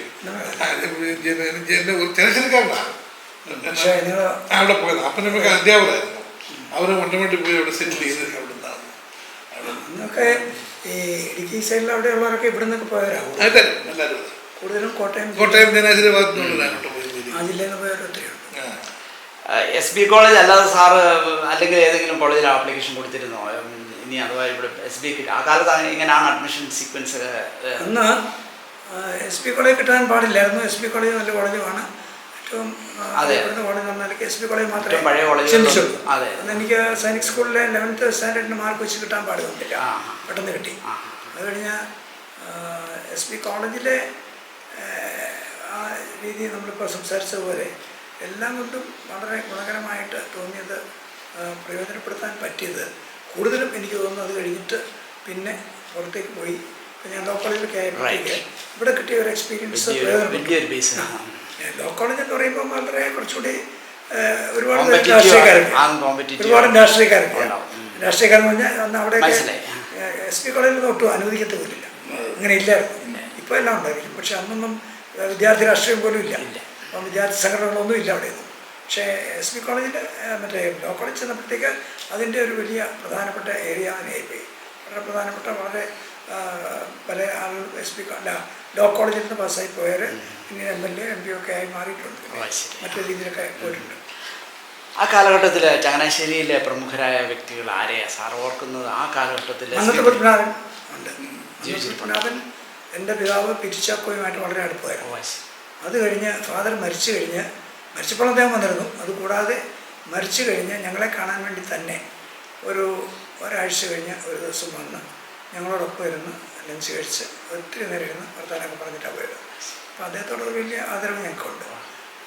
പത്മനാഭനോടുള്ള വസ്തുതല. അത് കഴിഞ്ഞ് പിന്നീട് കേരള കോൺഗ്രസ് ഉണ്ടായപ്പോഴും പിറ്റിച്ചാക്കോടുള്ള ഒരു അടുപ്പം കൊണ്ടായിരിക്കാം. ഫാദർ കേരള കോൺഗ്രസ് അല്ല, കോൺഗ്രസ് ആയിരുന്നു. അത് കഴിഞ്ഞ് മരണത്തിന് ശേഷമാണ് കേരള കോൺഗ്രസ് പാർട്ടി ഉണ്ടായത്. KM ജോർജ് സാറാണ് ആദ്യത്തെ ചെയർമാൻ. അങ്ങനെ ഉണ്ടായപ്പോഴും അതിന് കേരള കോൺഗ്രസ് എന്ന് പേരിട്ടതും അന്നത്തെ പത്മനാഭനാണ്. അത് ശരി. പത്മനാഭനാണ് അനൗൺസ് ചെയ്തത്. ഓ, ശരി. ഇത് പുതിയൊരു പാർട്ടിയാണ്, കേരളത്തിന് വേണ്ടി, കേരളത്തിൻ്റെ വികസനത്തിന് വേണ്ടി, കൃഷിക്കാർക്ക് വേണ്ടിയൊക്കെ പ്രവർത്തിക്കുന്ന ഒരു പാർട്ടി എന്നുള്ള നിലയ്ക്ക് ഞാൻ കേരള കോൺഗ്രസ് എന്ന നാമകരണം ചെയ്തു എന്ന് പറഞ്ഞു എന്നാൽ എൻ്റെ അറിവ്. ഞാനന്ന് ചെറുതാണ്, പക്ഷേ എനിക്ക് പിന്നെ കിട്ടിയ അറിവുകളാണ്. അവിടെ തിരുനക്കര മൈതാനത്ത് വലിയ ആൾക്കൂട്ടമുള്ള സമയത്ത് അവിടെ വെച്ച് ഡിക്ലെയർ ചെയ്താണ് പാർട്ടി ഉണ്ടാകുന്നത്. അത് കഴിഞ്ഞ് ആദ്യത്തെ ഇലക്ഷൻ തന്നെ നല്ല റിസൾട്ടും ഉണ്ടായി. എല്ലാവരും ഒറ്റയ്ക്ക് മത്സരിച്ചപ്പോൾ കേരള കോൺഗ്രസിന് ഒറ്റയ്ക്ക് 25 സീറ്റും കൂടെ നിന്ന് 2 സ്വതന്ത്രന്മാരിൽ ഒരാളും ജയിച്ചു. അപ്പോൾ അങ്ങനെ 26 സീറ്റ് കിട്ടി.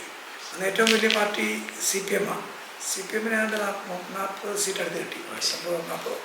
അത് കഴിഞ്ഞ് 33 സീറ്റ് കിട്ടിയ കോൺഗ്രസ് ആയിരുന്നു രണ്ടാമത്. 26 സീറ്റ് കിട്ടിയ കേരള കോൺഗ്രസ് മൂന്നാമത് കിട്ടി. അത് കഴിഞ്ഞുകൊണ്ട് മറ്റു പാർട്ടികളൊക്കെ മുസ്ലിം ലീഗൊക്കെ 12 or 9 ഉണ്ട്. അപ്പോൾ എല്ലാവരും ഒറ്റയ്ക്കാണ് മത്സരിച്ചു. അത് ശരി. മന്നത്ത് പത്മനാഭൻ മാറ്റി നിർത്തിയാൽ പിന്നീടുള്ള ഒരു വ്യക്തി ചങ്ങനാശ്ശേരിയുടെ ചെയർമാനോ അല്ലെങ്കിൽ കേരള കോൺഗ്രസ് അന്നത്തെ കോളേജിൽ ഗസ്റ്റായിട്ടൊക്കെ വരാറുള്ള ആരെങ്കിലും? പ്രിൻസിപ്പൽ കളശ്ശേരിയായിരുന്നോ? കളശ്ശേരി പിതാവ് ഉണ്ടായിരുന്നു ആദ്യം. വലിയ അല്ല അല്ല, കളശ്ശേരി കുറച്ചാണ്. അത് കഴിഞ്ഞ് മാറിയാണ്. പിന്നെ കുലാശ്ശേരി നമ്മുടെ ആരും ഇടയ്ക്ക് വന്നോന്ന് വെച്ചു. ചങ്ങനാശ്ശേരിയിൽ ഏറ്റവും അറിയപ്പെടുന്ന ഒരാളും മന്ത്രിത്വം തന്നെയായിരുന്നു. പക്ഷേ അല്ലാത്ത പല രീതിയിൽ അറിയപ്പെടുന്ന ഒരുപാട് ആൾക്കാർ വേറെയുമുണ്ട്. ഞങ്ങളുടെ പിന്നീട് ചെയർമാനായിട്ട് വന്ന CF Thomas sir. CF Thomas പാർട്ടിയുടെ കേരള കോൺഗ്രസിൻ്റെ ചെയർമാനൊക്കെ ആയി തീർന്ന് മന്ത്രിയൊക്കെ ആയിരുന്നയാളാണ്. അദ്ദേഹത്തെ എനിക്ക് ഓർമ്മയുണ്ട്. അദ്ദേഹം വളരെ പ്രായമുള്ള ആളൊന്നും അല്ലായിരുന്നു അന്ന്. അദ്ദേഹം ഏതാണ്ട് ഒരു ചെറുപ്പക്കാരിൽ അറിയപ്പെടുന്ന ഒരു രാഷ്ട്രീയ നേതാവായിരുന്നു. അദ്ദേഹത്തെ അറിയപ്പെടുന്നതാണെന്നുള്ളത് എനിക്ക് അറിയാറുണ്ട്. ഒരു തമാശ ഓർമ്മ, ഈ ഡിസിപ്ലിൻ കൂടുതൽ കൂടിയാലും പ്രശ്നമാണെന്ന് ഒരാളെ പറഞ്ഞത്. അവിടെ ഒരു പതിവുണ്ട്. സാറിൻ്റെ സമയത്തുള്ള നിനക്ക് ഞങ്ങളുടെ സമയത്തുണ്ട്. നമ്മൾ കോളേജിൽ വന്ന് ഒരു ബെല്ലടിക്കുന്ന സമയം, പ്രാർത്ഥനയുടെ സമയം, ആരൊക്കെ എവിടെയാണോ അവിടെ എവിടെ വന്നാലും ഒരു വലിയ കാഴ്ച. നമ്മൾ നടന്നു വരുന്ന വഴിക്കാണെങ്കിലും ആ ബെല്ലടിച്ച് കഴിഞ്ഞാൽ എല്ലാവരും ഒരു പിന്നെ അടുത്ത ബെല്ലടിക്കാൻ അനങ്ങും. ഇവർ ഈ കാലത്ത് ഫുട്ബോൾ കളിച്ചുകൊണ്ടിരിക്കുക. ഡോക്ടർ ഫിലിപ്പേഴ്സാണ് പറഞ്ഞത് കേട്ടോ. ഡോക്ടർ ഫിലിപ്പേഴ്സിനോട് പഠിച്ചത് അദ്ദേഹം പറഞ്ഞത്. ഫുട്ബോൾ കളിച്ചുകൊണ്ടിരിക്കുന്ന സമയത്താണ് ഈ കാലത്ത് കൂടുതൽ പെട്ടെന്ന് ആഡ് ചെയ്ത് നിൽക്കുക. ഇവർ കളിച്ച് 2 ഗോൾ അവിടെ അടിച്ചു, ഇവിടെ 2 ഗോൾ നിൽക്കുക. അപ്പം ഈ ബെല്ലടിച്ച പുള്ളിയെ പുള്ളി അഡ്ജസ്റ്റായി മറ്റാൾ കയറി ഒരു അടി ഡിസിപ്ലിൻ കൂടിയാലും പ്രശ്നം. അതുപോലെ വേറൊരു കുഴപ്പങ്ങളുണ്ട്. ബോളിന്റെ ഡിസിപ്ലിനില്ലല്ലോ, ബോൾ നേരെ ഇനി മുന്നോട്ട് ഒരു കാര്യം കൂടെ ചോദിച്ചാൽ, എനിക്കറിയാം സെലിൻ പറഞ്ഞിട്ടുണ്ട് സാറിൻ്റെ 14ാമത്തെ വയസ്സിലാണ് പിതാവ് മരിക്കുന്നത്. 3 സിസ്റ്റേഴ്സിൽ സാറ് ഒരാളേ ഉള്ളൂ. സാറ് ദുഃഖത്തിലായിരുന്നപ്പോഴും അവരെയൊക്കെ വളരെ ഇതായിട്ട് സാർ പോസിറ്റീവ് എനർജി കൊടുത്തു എന്നൊക്കെ പറഞ്ഞു. സാറിൻ്റെ യഥാർത്ഥ പ്രയാസം എന്തായിരുന്നു? അതായത് ഞാൻ സ്കൂളിൽ പഠിക്കുമ്പോഴാണ്, സൈനിക് സ്കൂളിൽ പഠിക്കുമ്പോഴാണ്. സൈനിക് സ്കൂളിൽ അന്ന് ആദ്യം പാങ്ങോടായിരുന്നു സൈനിക് സ്കൂള്. അത് കഴിഞ്ഞ് പിന്നീട് അത് കഴക്കൂട്ടത്തേക്ക് മാറി. കഴക്കൂട്ടത്താണ് ഇപ്പോൾ സൈനിക് സ്കൂള്. പക്ഷേ പാങ്ങോട് എന്ന് പറയുന്ന മിലിറ്ററി ബാരക്സിനോടൊപ്പം ചേർന്നായിരുന്നു. അപ്പോൾ എല്ലാം വലിയ മിലിറ്ററിക്കാരുടെ മാർച്ചുമൊക്കെ ഡെയിലി കാണാം. അപ്പോൾ അന്ന് പ്രിൻസിപ്പൽ കേണൽ സോമയ്യ എന്ന് പറഞ്ഞ ആളായിരുന്നു. അപ്പോൾ കേണൽ സോമയ്യ എന്നെ വിളിപ്പിച്ചു. പറഞ്ഞു യു ക്യാൻ ഗോ ഹോം. ഞാൻ വിചാരിച്ചു ഒരിക്കലും അങ്ങോട്ട് ചോദിച്ചാൽ സമ്മതിക്കാത്ത കേണൽ സോമയ്യ പൊക്കോളം പറഞ്ഞപ്പോൾ എനിക്ക് ഭയങ്കര അതിശയം. സന്തോഷം. അങ്കിൾ എസ്കം എന്ന് പറഞ്ഞാൽ എൻ്റെ ഒരു അങ്കിള് ഉണ്ടായിരുന്നു, ജോസി എബ്രഹാം എന്ന് പറഞ്ഞ ആളാണ്. ജോസി എബ്രഹാം അവിടെ വെച്ച് ഞാൻ വിളിച്ചോളാം. ജോസി എബ്രഹാം അവിടെ വന്ന് പ്രിൻസിപ്പലിനെ കണ്ട് എന്നെ കാര്യം പറഞ്ഞേച്ച് എന്നെ കൊണ്ടുപോകാൻ വന്നതാണ്. അപ്പം പെട്ടെന്ന് എന്നെ പ്രിൻസിപ്പൽ നേരിട്ട് വിളിച്ചിട്ട് ഞാൻ ഗോഹം എന്ന് പറഞ്ഞപ്പോഴത്തെ എനിക്ക് ഭയങ്കര അതിശയവും സന്തോഷമായി. ഇങ്ങോട്ട് പറഞ്ഞു വിട്ടു. അപ്പം എന്നെ ചോദിച്ചാൽ വിടാത്ത ആൾ കണസമയ പറഞ്ഞനുസരിച്ച് ഞാൻ അദ്ദേഹത്തോടൊപ്പം പോയിന്ന്. അവിടെ നിന്ന് 4 മണിക്ക് മറ്റും പോന്ന്. ഞാൻ ആദ്യം പിറ്റേ ദിവസം മാജിക് ഷോ ഉണ്ട് അവിടെ. അതുകൊണ്ട് ഞാൻ ആദ്യം പറഞ്ഞു, അയ്യോ ഇന്നെനിക്ക് പോകാൻ വയ്യ സാറേ, ഇന്നെനിക്ക് പോകാൻ വയ്യ, നാളെ മാജിക് ഷോ ഉണ്ട്, അതുകൂടെ കഴിഞ്ഞിട്ട് ഞാൻ പോകാം എന്ന് പറഞ്ഞു. അന്നേരം പറഞ്ഞു അല്ല, you go to date self emergency എന്നായിട്ട് പറഞ്ഞു. എന്നിട്ട് എന്നോട് കാര്യം പറഞ്ഞില്ല. ഞാൻ അത് കഴിഞ്ഞ് ഇങ്ങോട്ട് വരുന്ന വഴിക്ക് രാത്രി ആയപ്പോഴാണ് ചങ്ങനാശ്ശേരി വരെ കാറിലാണ് വരുന്നത്. വരുമ്പോൾ എന്നെ കൊണ്ടുവന്ന ഒരു അങ്കിളുണ്ട്. അങ്കിളും ഞാനും കൂടെ എന്നെ ഡ്രൈവറേ ഉള്ളൂ. അപ്പോൾ ഞങ്ങളിങ്ങനെ വരുമ്പോൾ ചങ്ങനാശ്ശേരി വരുമ്പോഴത്തേക്കാണ് ഒരു അനൗൺസ്മെൻ്റ് കേൾക്കാം പി ടി ചാക്കോ എന്നൊക്കെ പറഞ്ഞ് അന്നേരമാണ് എനിക്ക് ആദ്യം ഒരു ഐഡിയ കിട്ടുന്നത്. അതിന് ഒരു ഐഡിയ ഇല്ല, അതുവരെ എന്നോട് പറഞ്ഞില്ല. ഈ 5 മണിക്കൂറും ഞാൻ ഞെട്ടിപ്പോയി. ഞാൻ ഉടനെ അങ്കിളിനോട് ചോദിച്ചു എന്നാ പറ്റിയത്. ഒന്നുമില്ല എന്നൊക്കെ പറഞ്ഞു. പക്ഷേ പി ടി ചാക്കോ നിര്യാതനായി എന്ന് എടുത്തു പറഞ്ഞാൽ കേട്ടില്ല. എന്നാലും പി ടി ചാക്കോയെ പറ്റി പറഞ്ഞ് ഉള്ള അനൗൺസ്മെൻ്റ് ആയിരുന്നു. അപ്പോൾ എനിക്ക് സംശയമായി എന്തോ കുഴപ്പമുണ്ടായിരുന്നു. ഞാൻ ചോദിച്ചു. അവസാനം പുള്ളി പറഞ്ഞു അത് അങ്ങ് ചെല്ലുമ്പോൾ അറിയാം, അവിടെ ഇനി നേരെ അങ്ങോട്ടിലേക്ക് പോകുക. അപ്പം അച്ഛൻ ഞങ്ങൾ വിളിക്കുന്നത്. അച്ഛൻ ആക്റ്റീവ് പൊളിറ്റീഷ്യൻ ആയിരുന്നെങ്കിലും ഇടയ്ക്ക് മന്ത്രിയായിരുന്നപ്പോൾ രാജിവെച്ച് കഴിഞ്ഞ് MLA ആയിരുന്നെങ്കിലും ഇടയ്ക്ക് കോടതി പോകുമായിരുന്നു. അങ്ങനെ കോടതിയിലൊരു കൊലക്കേസ് നടത്താനായിട്ട് സ്ഥലം കാണാനായിട്ട് കോഴിക്കോട് അടുത്ത് പോയതാണ്, കുറ്റ്യാടി എന്ന് പറഞ്ഞ സ്ഥലത്ത്. അപ്പോൾ കുറ്റ്യാടി പോയി അവിടെ നിന്ന് സ്ഥലം സ്ഥലം കാണാനായിട്ട് പോയി കഴിഞ്ഞ് കാറ് പോകുന്ന സ്ഥലം കഴിഞ്ഞ് കുറേ ജീപ്പിൽ പോയി. ജീപ്പ് കഴിഞ്ഞ് പിന്നെ നടന്നു പോകണമായിരുന്നു. നടന്നു പോകുന്ന സ്ഥലത്ത് ഇടയ്ക്ക് പെട്ടെന്ന് പുള്ളിക്കൊരു ചെറിയ വേദന വന്നിട്ട് നിർത്തി അവിടെ ഒരു കട്ടിൽ കൊണ്ടിട്ട് അവിടെ കിടത്തി. അവിടെ വെച്ച് അവിടെ മരിക്കുന്നത്. അങ്ങനെ മരിച്ചു കഴിഞ്ഞ് പിന്നെ അവിടെ നിന്ന് പെട്ടെന്ന് കൊണ്ടുവരുമായിരുന്നു. ഇതിനെപ്പറ്റി തന്നെ അന്നൊക്കെ ഒരു പറച്ചിലുണ്ട്. പുള്ളിയെ ആരും അറിയിക്കാതെ പെട്ടെന്ന് കൊണ്ടുവരാൻ പുള്ളിയുടെ ചില എതിർപ്പുള്ള കോൺഗ്രസിൻ്റെ നേതാക്കന്മാർ ശ്രമിച്ചെന്നോ ഒക്കെ പറയുന്നു. പക്ഷേ തൃശ്ശൂർ വന്നപ്പോൾ തൃശ്ശൂർ DCC-കാരെല്ലാം കൂടെ പറഞ്ഞു ഒരു കാരണവശാലും അങ്ങനെ ഉണ്ടാകാൻ പറ്റില്ല, പി ടി ചാക്കോയ്ക്ക് എല്ലാ ആദരവ് കൊടുത്ത് കൊണ്ടുപോകണം. അതുകൊണ്ട് ഭയങ്കരമായിട്ട് പിന്നെ ഓപ്പൺ ജീപ്പിൽ വലിയ പ്രൊസഷനായിട്ടാണ് പോയത്. അത് കോട്ടയത്ത് എത്തിയപ്പോഴത്തേക്ക് 3 മണി മറ്റുമായി, ഉച്ച കഴിഞ്ഞു. അതുവരെ കാലത്ത് അവിടെ നിന്ന് പോന്നിട്ട് ഞാൻ പറഞ്ഞ അന്ന് അതിനകത്ത് പങ്കെടുക്കാനായിട്ട് അവിടെ രാത്രി പോയത് എനിക്കൊരു വലിയ ഷോക്കായിരുന്നു. അവിടെ ചെന്ന് കഴിഞ്ഞപ്പോഴത്തേക്ക് ബോഡിയില്ല, കാര്യം മനസ്സിലായി. പക്ഷേ അമ്മയും എല്ലാവരും കരയുക. അപ്പം അങ്ങനെ കാര്യമെല്ലാം മനസ്സിലായി. പിന്നെ ഒന്നും പ്രത്യേകിച്ച് പറയാനില്ലായിരുന്നതുകൊണ്ട് എനിക്ക് ഒന്നും ചെയ്യാൻ പറ്റത്തില്ലായിരുന്നു. പക്ഷേ എൻ്റെ അനിയന്മാർ 2 പേരുണ്ട്. എൻ്റെ ഏറ്റവും മൂത്ത 3 പെങ്ങന്മാരും പിന്നെ ഞാൻ പിന്നെ 2 അനിയന്മാരുണ്ട്. അപ്പോൾ അവരോട് ഉൾപ്പെടെ പല കാര്യങ്ങളിലും ഞാൻ പറഞ്ഞു കൊടുത്തിട്ടുണ്ട് പലപ്പോഴായിട്ട്. അതൊക്കെ ദൈവത്തിൻ്റെ നിശ്ചയമാണ്. ദൈവത്തിൻ്റെ നിശ്ചയം അനുസരിച്ച് ഫാദർ 49 വയസ്സിലാണ് മരിക്കുന്നത്. ഇത്ര വയസ്സേ ഉള്ളൂ. അപ്പം ഞങ്ങൾക്കൊക്കെ വലിയ വിഷമമാണ്. എനിക്ക് 13 വയസ്സേ ഉള്ളൂ. അനിയന്മാരായാലും ചെറുതാണല്ലോ. അവരോടൊക്കെ പറഞ്ഞ് ചില ഞാൻ അവർക്കൊന്നും വിഷമം തോന്നാതിരിക്കാൻ വേണ്ടി പറയുമായിരുന്നു. അത് അമ്മയോട് പറയുമായിരുന്നു. അങ്ങനെയല്ല, ഈശോ ദൈവം ഇങ്ങനെയല്ല ചിന്തിച്ചിരിക്കുന്നത്, ആ രീതിയിൽ നമ്മൾ മനസ്സിലാക്കണമല്ലോ, നമുക്ക് അതനുസരിച്ച് അഡ്ജസ്റ്റ് ചെയ്യാവുന്നേ ഉള്ളൂ എന്നൊക്കെ പറയുമായിരുന്നു. ആർക്ക് സംഭവിക്കാവുന്ന അതേ ഉള്ളൂ. പക്ഷെ നമുക്കൊരിക്കലും താങ്ങാവുന്ന ഒരു നിരാശ ഒട്ടും. അതിലേറെ ദുഃഖം ഇപ്പം ഞങ്ങൾക്ക് വന്നു. ഞങ്ങളുടെ ഒരു മകൻ മരിച്ചുപോയി 42 വയസ്സിൽ. 2 വർഷം കഴിഞ്ഞു, 3ാമത്തെ വർഷമാകുന്നു. അവന് ക്യാൻസറായിരുന്നു. അവനൊരു IT മേഖലയിൽ വർക്ക് ചെയ്യായിരുന്നു. അവനും വൈഫും 2 പേരും ബാംഗ്ലൂരായിരുന്നു. ബാംഗ്ലൂർ കുടുംബസമേതം അവിടെ താമസിക്കുന്നുണ്ടായിരുന്നു.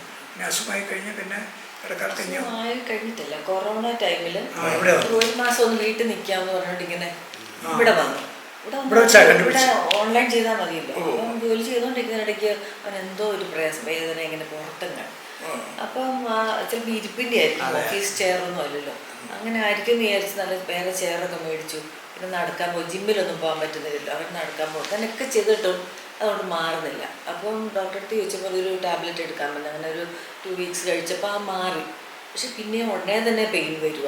അപ്പോൾ പിന്നെ ഹോസ്പിറ്റലിൽ പോയി ബ്ലഡ് നോക്കിയപ്പോൾ അവർക്ക് മനസ്സിലായി ചെയ്തോണ്ട്. സ്കാൻ ചെയ്തപ്പോൾ ലിംഫോമ എന്ന് കൺഫേം ചെയ്തു.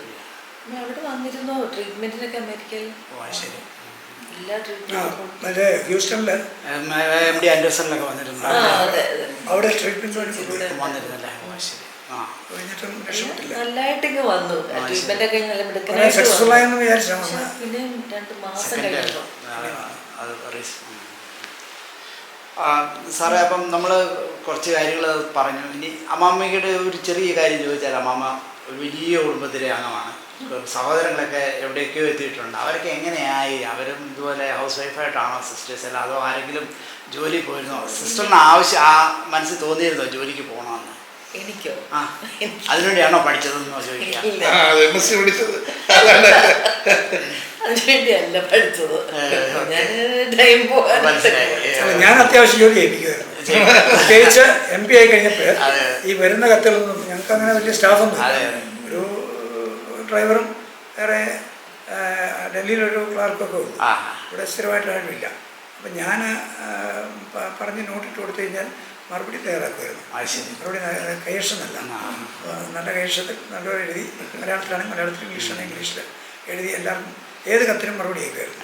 അപ്പം അതൊരു നല്ല കാര്യമായിരുന്നു. കാരണം അതൊരു ഫോളോ അപ്പ് നടത്തി കുറേ അതിന് എനിക്ക് കുറ്റവും പറഞ്ഞു എന്നോട്, പാർട്ടി പോലും നോക്കാൻ ചെയ്യുന്നതാണോ, എതിരാളിക്ക് ഗുണം ചെയ്തില്ല എന്നൊക്കെ ചോദിച്ചു അങ്ങനെയൊക്കെ. അത് തന്നെയല്ല, ഒരു അവസാനത്തെ ഒരു ഇലക്ഷൻ എന്നെ മാണി സാറ് ജോസ് കെ മാണി വന്നപ്പോൾ പുറത്താക്കി കഴിഞ്ഞപ്പോൾ ഞാൻ എങ്ങും ഇല്ലാതായി നിന്നപ്പോഴത്തേക്ക് ഞാനെന്നാൽ പൊളിറ്റിക്സ് നിർത്തി പ്രാക്ടീസ് ചെയ്യാമെന്നൊക്കെ വിചാരിച്ചുകൊണ്ടിരിക്കുമ്പോൾ ഈ ഒറ്റയാന്മാർ 3-4 പേരുണ്ടായിരുന്നു പലർക്കും. അവരെന്നെ കൂടെ എന്നെ നിർബന്ധിച്ച് പാർലമെൻറ്റിലൊരു ചെറിയ ഫോറം ഉണ്ടാക്കാമെന്ന് പറഞ്ഞ് തുടങ്ങിയതാണ്. ഇന്ത്യൻ ഫെഡറൽ ഡെമോക്രാറ്റിക് ഫോറം എന്ന് പറഞ്ഞ് ഞങ്ങളവിടെ തുടങ്ങി. ഞാൻ ലീഡറായിട്ട് ഒരു ഫോറം, അതിനകത്ത് കാശ്മീരിൽ നിന്ന് ഒരാൾ, ബീഹാറിൽ നിന്ന് 2 പേര്, ഒരു ദാദ്ര നഗർ ഹവേലി ഒരാൾ, അങ്ങനെ 5 പേരായിരുന്നു. 5 അല്ല 6 പേരുണ്ടായിരുന്നു, പക്ഷെ ഒരാൾ ആക്റ്റീവ് അല്ലായിരുന്നു. 5 പേര് കൂടി പിന്നെ അത് പാർട്ടിയാക്കി ഒരു അൻവാറുൽ ഹക്ക് എന്ന് പറയുന്ന ബീഹാറുകാരനെ ചെയർമാനാക്കി. ഞാൻ പാർലമെന്ററി പാർട്ടി ലീഡറുമായി. അങ്ങനെ അത് നല്ല രീതിയിൽ പോയായിരുന്നു. IFDP, Indian federal democratic party. അങ്ങനെ മത്സരിച്ചപ്പോൾ സത്യത്തിൽ കോൺഗ്രസിൻ്റെയോ അല്ലെങ്കിൽ CPM-ൻ്റെയോ അല്ലാതെ ആരും ഇവിടെ ജയിക്കത്തില്ല, 2 മുന്നണി. അപ്പോൾ അത് കാരണം ഞാൻ 5 തെരഞ്ഞെടുപ്പ് ജയിച്ച ആൾ ഇനിയിപ്പോൾ അടുത്ത പ്രാവശ്യം നിന്നാൽ തോറ്റു പോകുന്നുള്ള ഉറപ്പാണ്. അതുകൊണ്ട് ഒരു കാരണവശാലും ഇവിടെ നിന്നാൽ ജയിക്കത്തില്ല എന്ന് വിചാരിച്ചിരിക്കുമ്പോഴാണ് അന്ന് എനിക്കൊരു അവസരം ഉണ്ടായി. ഇടയ്ക്ക് എൻ്റെ ഞങ്ങൾ വേറൊരു പാർട്ടിയുടെ അന്ന് ഭരിച്ചുകൊണ്ടിരുന്ന പാർട്ടിയുടെ നേതാവ് പറഞ്ഞു, you must come to parliament someway because you are very active, you must come. അതുകൊണ്ട് we will do one thing, we will find a seat for you, you cannot win from Kerala nobody can. അദ്ദേഹം BJP യുടെ ആളാണ്. BJP വിചാരിച്ചാൽ എത്ര vote കിട്ടും അവിടെ? അന്ന് 3 ലക്ഷത്തോളം വോട്ട് വേണം. പക്ഷേ എന്നോട് ചോദിച്ചാൽ അവിടെ എത്ര വോട്ടാണ് അവർക്ക് കിട്ടിയത്? അപ്പോൾ 47,000 ഉള്ളൂ. അപ്പോൾ എന്നോട് പറഞ്ഞു, you should never contest from there, you find out a seat and tell us എന്ന് പറഞ്ഞ് എന്നോട് അവസാനം അഡ്വാനിയാണ് പറഞ്ഞത്. പറയുകയാണ്, you tell us a seat, we will try to give you എന്ന് പറഞ്ഞ അവസാനം ഞാൻ നോക്കിയപ്പോൾ ദമൻ എന്ന് പറഞ്ഞൊരു കോൺസ്റ്റിറ്റ്യുവൻസി ഉണ്ട്, ഗോവ, ദമൻ ദ്വീപ്. അപ്പോൾ അവിടെ 15,000 അല്ല 1,00,000 പേരെ ഉള്ളൂ ആകെ. അതിൽ 15,000 പേരെ മലയാളികളാണ്. അപ്പോൾ അത് കണ്ടുകൊണ്ട് ഞാൻ എൻ്റെ അടുത്ത് ദാദ്ര നഗർ ഹവേലി എന്ന് പറയുന്നത് അതുപോലുള്ള ഐലൻഡാണ്. അപ്പോൾ അവിടെയുള്ള ഒരു ആളെ ഞങ്ങളുടെ ഉണ്ടായിരുന്നു, ഒരു മോഹൻ ദിൽക്കർ. അയാൾ എന്നെ ഇന്ത്യ ഇവിടത്തില്ല മത്സരിക്കണം, അവിടെ മത്സരിക്കണം പറഞ്ഞു. ഒന്നും അറിയണ്ട, ഞങ്ങൾ ജയിപ്പിച്ചോളാം പറഞ്ഞുകൊണ്ട് പിന്നെ അവിടെ പോയി ഞങ്ങൾ ചെറിയ പ്രചരണമൊക്കെ തുടങ്ങി. മറ്റേ അഡ്വാനി ഇടപെട്ട് ആ സീറ്റ് എന്നാൽ മത്സരിച്ചോളാം പറഞ്ഞു. അവർക്ക് ഇച്ചിരി പ്രയാസം ഉണ്ടെന്നൊക്കെ പറഞ്ഞു വെച്ച് പിന്നെ സാറില്ല, ഞാൻ because we have to see that you come to parliament, അതുകൊണ്ട് you can contest എന്ന് പറഞ്ഞു. അങ്ങനെ അവിടെ കണ്ടസ്റ്റ് ചെയ്യാനൊക്കെ ഇരുന്നപ്പം പക്ഷേ തെരഞ്ഞെടുപ്പ് എടുക്കാറായപ്പോൾ എനിക്കൊരു വലിയ വിഷമം. ഞാൻ ഈ മൂവാറ്റുപുഴ പാർലമെൻറ്റ് മണ്ഡലത്തിൽ നിന്ന് 5 പ്രാവശ്യം ജയിച്ചു. അവസാനമൊക്കെ എനിക്ക് 1,25,000 ഭൂരിപക്ഷമുണ്ട്, നല്ല ഭൂരിപക്ഷത്തിലാണ് ജയിച്ചത്. അപ്പോൾ അത് കഴിഞ്ഞ് ഇവിടുന്ന് മാറിപ്പോകാനൊരു വലിയ പ്രശ്നം. അത് കഴിഞ്ഞ് ഞാൻ അവരോടൊക്കെ പോയി പറഞ്ഞു, ഞാൻ മാറത്തില്ല, ഇവിടെ തന്നെ മത്സരിച്ചാൽ തോറ്റോട്ടെ എന്ന് രണ്ടും കൽപ്പിച്ച് അങ്ങനെ മത്സരിച്ചു. പക്ഷേ ഞാൻ ജയിച്ചു. അത് 529 വോട്ടിനായി ജയിച്ചു. റെക്കോർഡ് ചെയ്ത് അതിന് പത്രക്കാരനോട് ചോദിച്ചു, ഈ 1,25,000 ജയിച്ച ആള് വെറും 520 വോട്ടിന്, അതും പാർലമെന്റിലേക്ക് ജയിച്ചതിനകത്ത് വിഷമമുണ്ടോ? അപ്പം ഞാൻ പറഞ്ഞില്ല, അതിനകത്തെ ഓരോ വോട്ടിനും 1,00,000 വോട്ടിൻ്റെ വിലയാണ്. അന്നൊന്നും ചിന്തിക്കത്തില്ല, 2 മുന്നണിക്കെതിരായിട്ട് UDF LDF അല്ലാതെ വേറെ ഒരാൾക്ക് ജയിക്കത്തില്ല. അപ്പം അങ്ങനെ അന്ന് ജയിച്ചു. അങ്ങനെ ജയിക്കാൻ പറ്റിയ വലിയൊരു ഭാഗ്യം. അത് ഹെൽപ്പ് ചെയ്തു, അതുകൊണ്ടൊക്കെ. അതെ. അത് കഴിഞ്ഞിട്ട് ആ ഇലക്ഷൻ തന്നെ ഒരിക്കൽ ഞാൻ എലഞ്ഞിലാണെന്ന് തോന്നുന്നു, അവിടെ കൂടെ പാസ് ചെയ്തപ്പോഴത്തേക്ക് ഈ പുള്ളിക്കാരത്തിൻ്റെ കൈവശത്തിലുള്ള ഒരു കത്ത് എന്നെ കൊണ്ട് കാണിച്ചു തുടങ്ങും, സാറിന് ഞാൻ ഒരു എഴുത്തയച്ചു, പക്ഷേ സാറിൻ്റെ 3 മറുപടി വന്നു. അത് വേറെ ഒരാളുടെ അങ്ങനെ കിട്ടാറില്ല. എന്നിട്ട് പറഞ്ഞു, ശരിയാ 3 മറുപടി എന്ന് പറയുന്നത്, ആദ്യം എനിക്ക് കത്ത് കിട്ടിയെന്ന് പറഞ്ഞ് ഒരെണ്ണം അയച്ചു, അത് മന്ത്രിക്ക് കൊടുത്തിട്ടുണ്ടെന്ന് പറഞ്ഞു. അത് കഴിഞ്ഞ് മന്ത്രിയുടെ വന്നപ്പോൾ ആ മറുപടി അയച്ചു. പിന്നെ ആ സംഗതി ശരിയായെന്ന് പറഞ്ഞുകൊണ്ട് 3 കത്ത് അയച്ചു. അപ്പോൾ 3 കത്തുമായിട്ടാണ് വരുന്നത്. എന്നിട്ട് എന്നോട് പറഞ്ഞു, ഇത് ഭയങ്കര ഒരു കാര്യമാണ്, അതുകൊണ്ട് ഇത്തവണ സാറിനാണ് ഞങ്ങളുടെ വോട്ട്. അപ്പം ഞാൻ പറഞ്ഞു, സന്തോഷം എന്ന് പറഞ്ഞു കഴിഞ്ഞപ്പോഴത്തേക്ക് ഞാൻ ചോദിച്ചു, അല്ല പുള്ളി തന്നെ ചോദിച്ചു, അല്ല പാർട്ടി ഒന്നും ചോദിക്കല്ലോ അല്ലേ, എൻ്റെ പാർട്ടി ചോദിക്കരുത് എന്ന് പറഞ്ഞു വെച്ച് പുള്ളി തന്നെ പറയാം, ഞാൻ CPM ആണ്, പക്ഷേ ഈ പ്രാവശ്യം വോട്ട് അങ്ങനെ ജയിച്ചു. അതാകാം. അപ്പം മേൽക്കുട്ടി ഒന്നും ചെയ്യുമല്ലെന്ന് പറഞ്ഞാൽ ശരിയല്ല.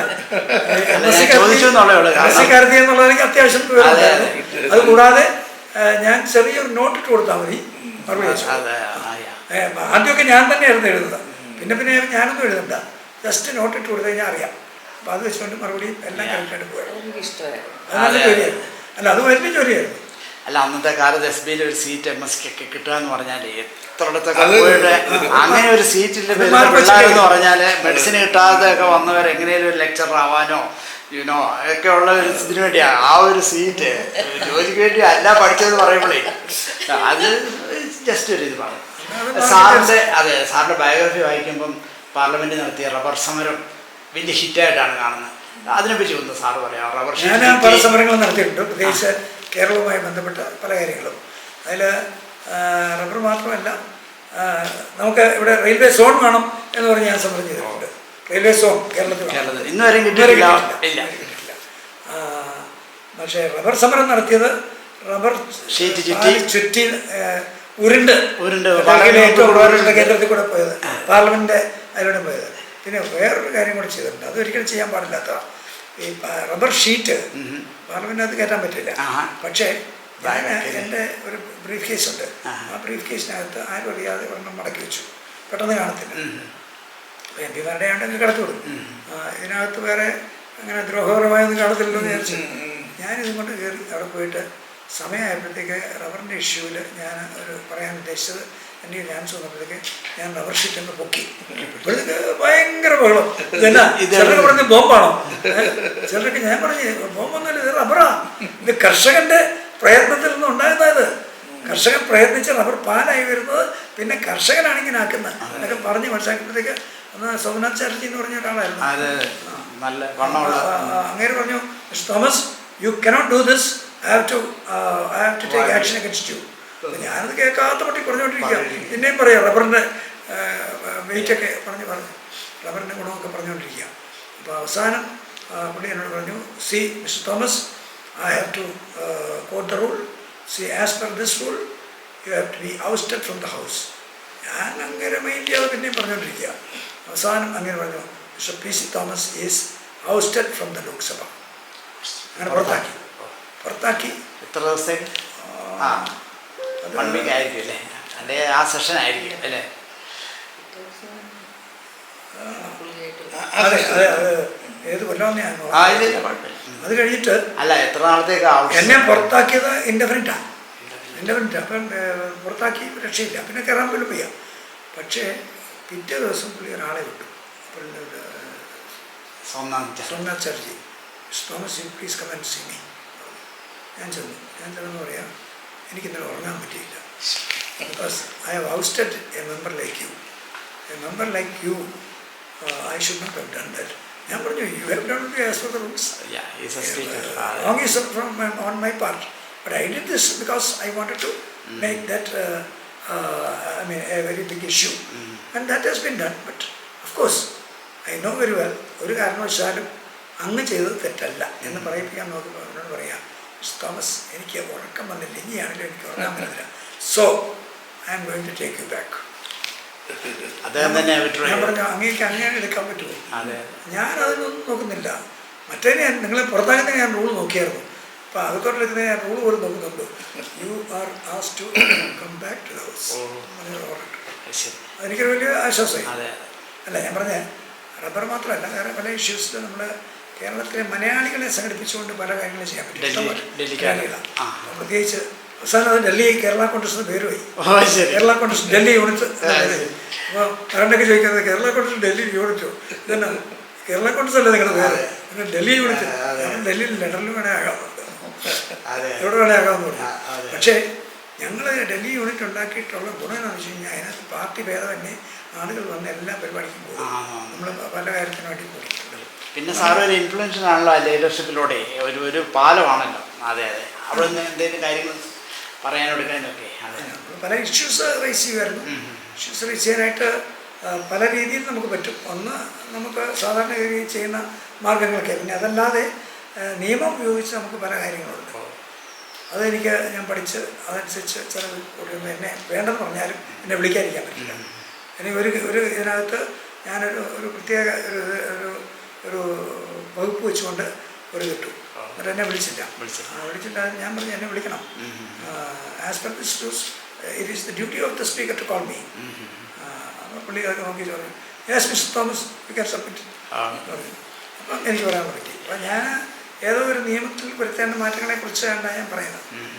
അപ്പം ഞാൻ പറഞ്ഞ നിയമം പഠിച്ചാൽ അത് വളരെ പ്രയോജനകരമായിരുന്നു എന്ന് എനിക്ക് തോന്നിയ ഒരു അവസരമാണ് പാർലമെൻറ്റ്.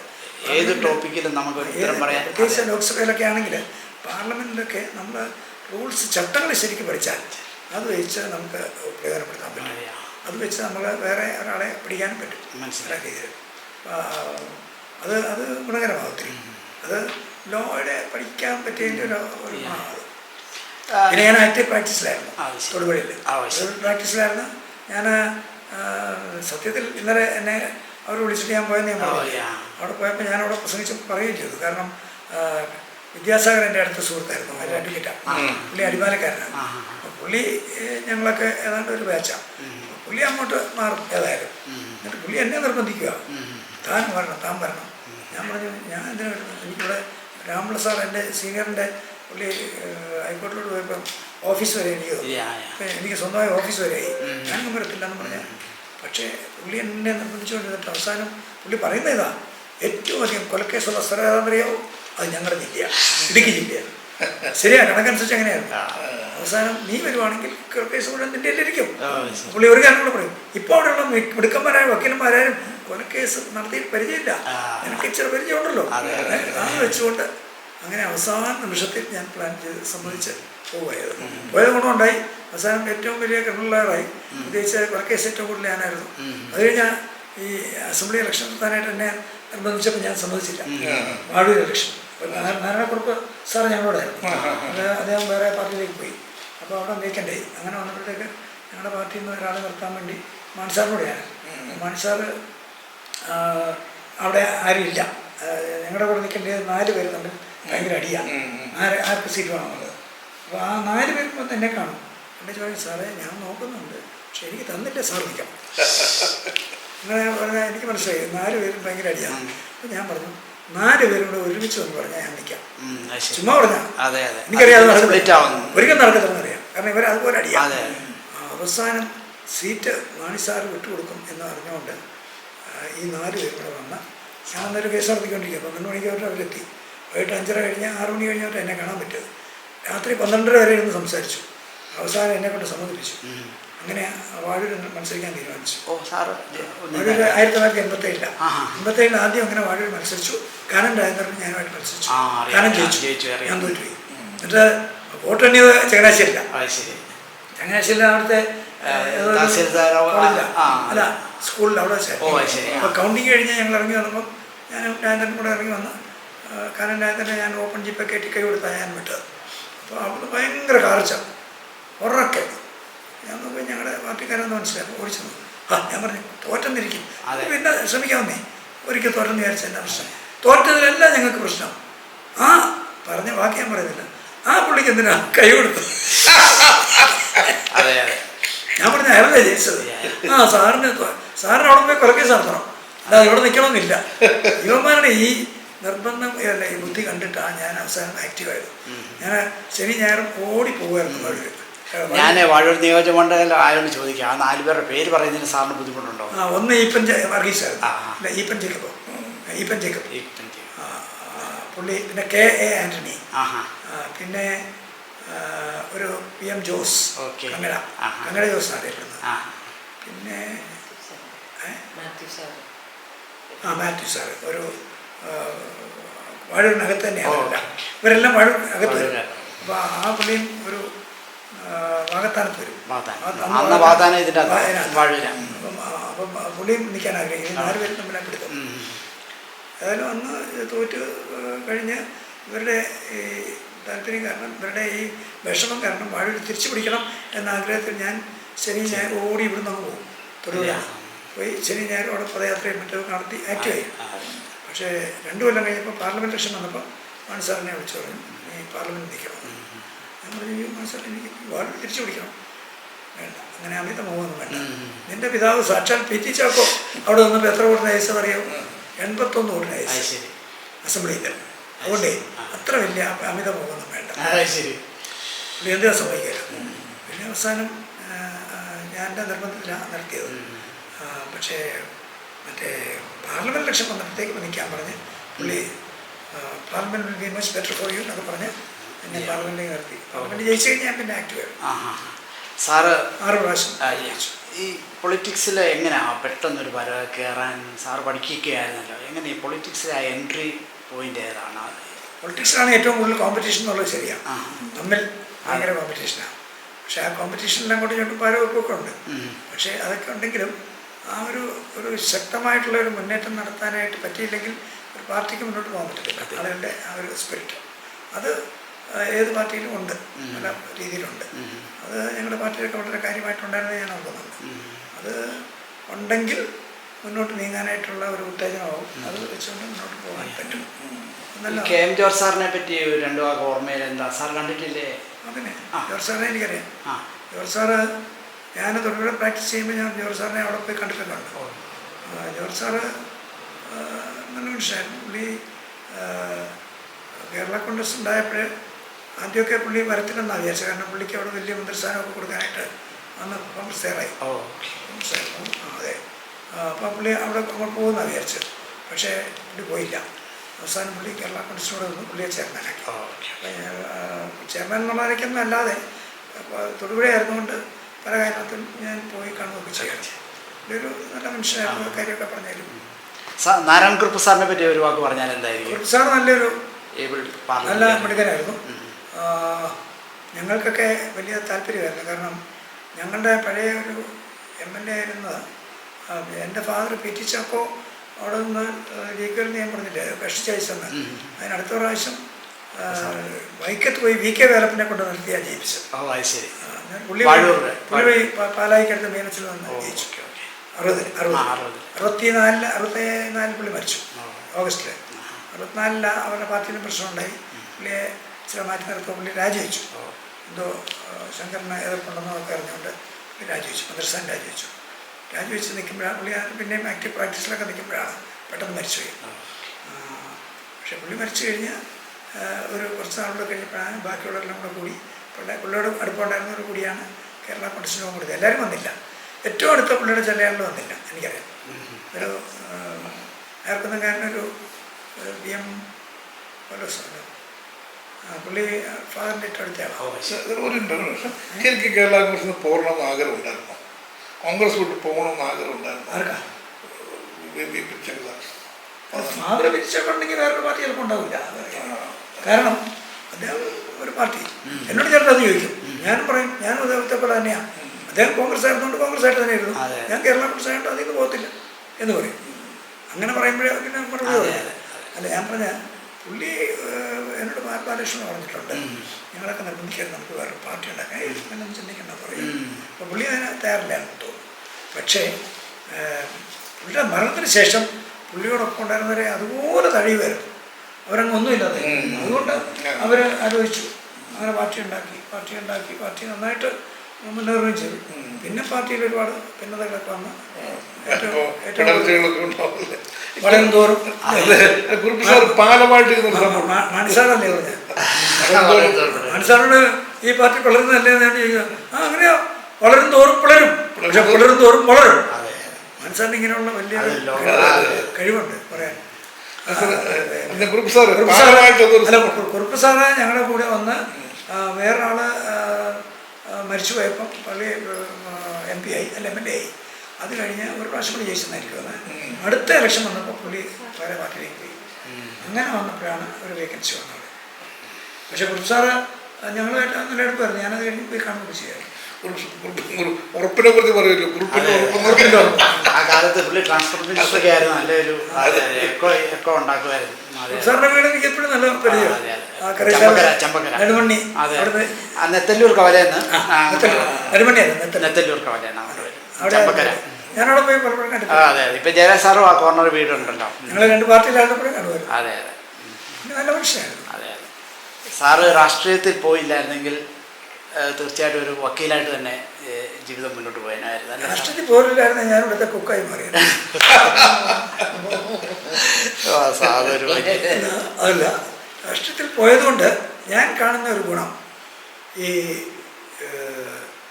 മറ്റുള്ളവരെ സഹായിക്കുക എന്നുള്ള ഒരു വലിയൊരു കാര്യം ചെയ്യാനായിട്ട് പറ്റുന്ന ഒരു മേഖലയാണ് ഈ രാഷ്ട്രീയം. രാഷ്ട്രീയ രംഗത്ത് അത് ഏത് നമുക്ക് പാർട്ടികളും കാര്യങ്ങളൊക്കെ കുറേയൊക്കെ മനസ്സിലാക്കാൻ പറ്റും. മനസ്സിലാക്കാൻ പറ്റുന്ന മാത്രമല്ല, മറ്റുള്ളവരെ സഹായിക്കാൻ പറ്റും.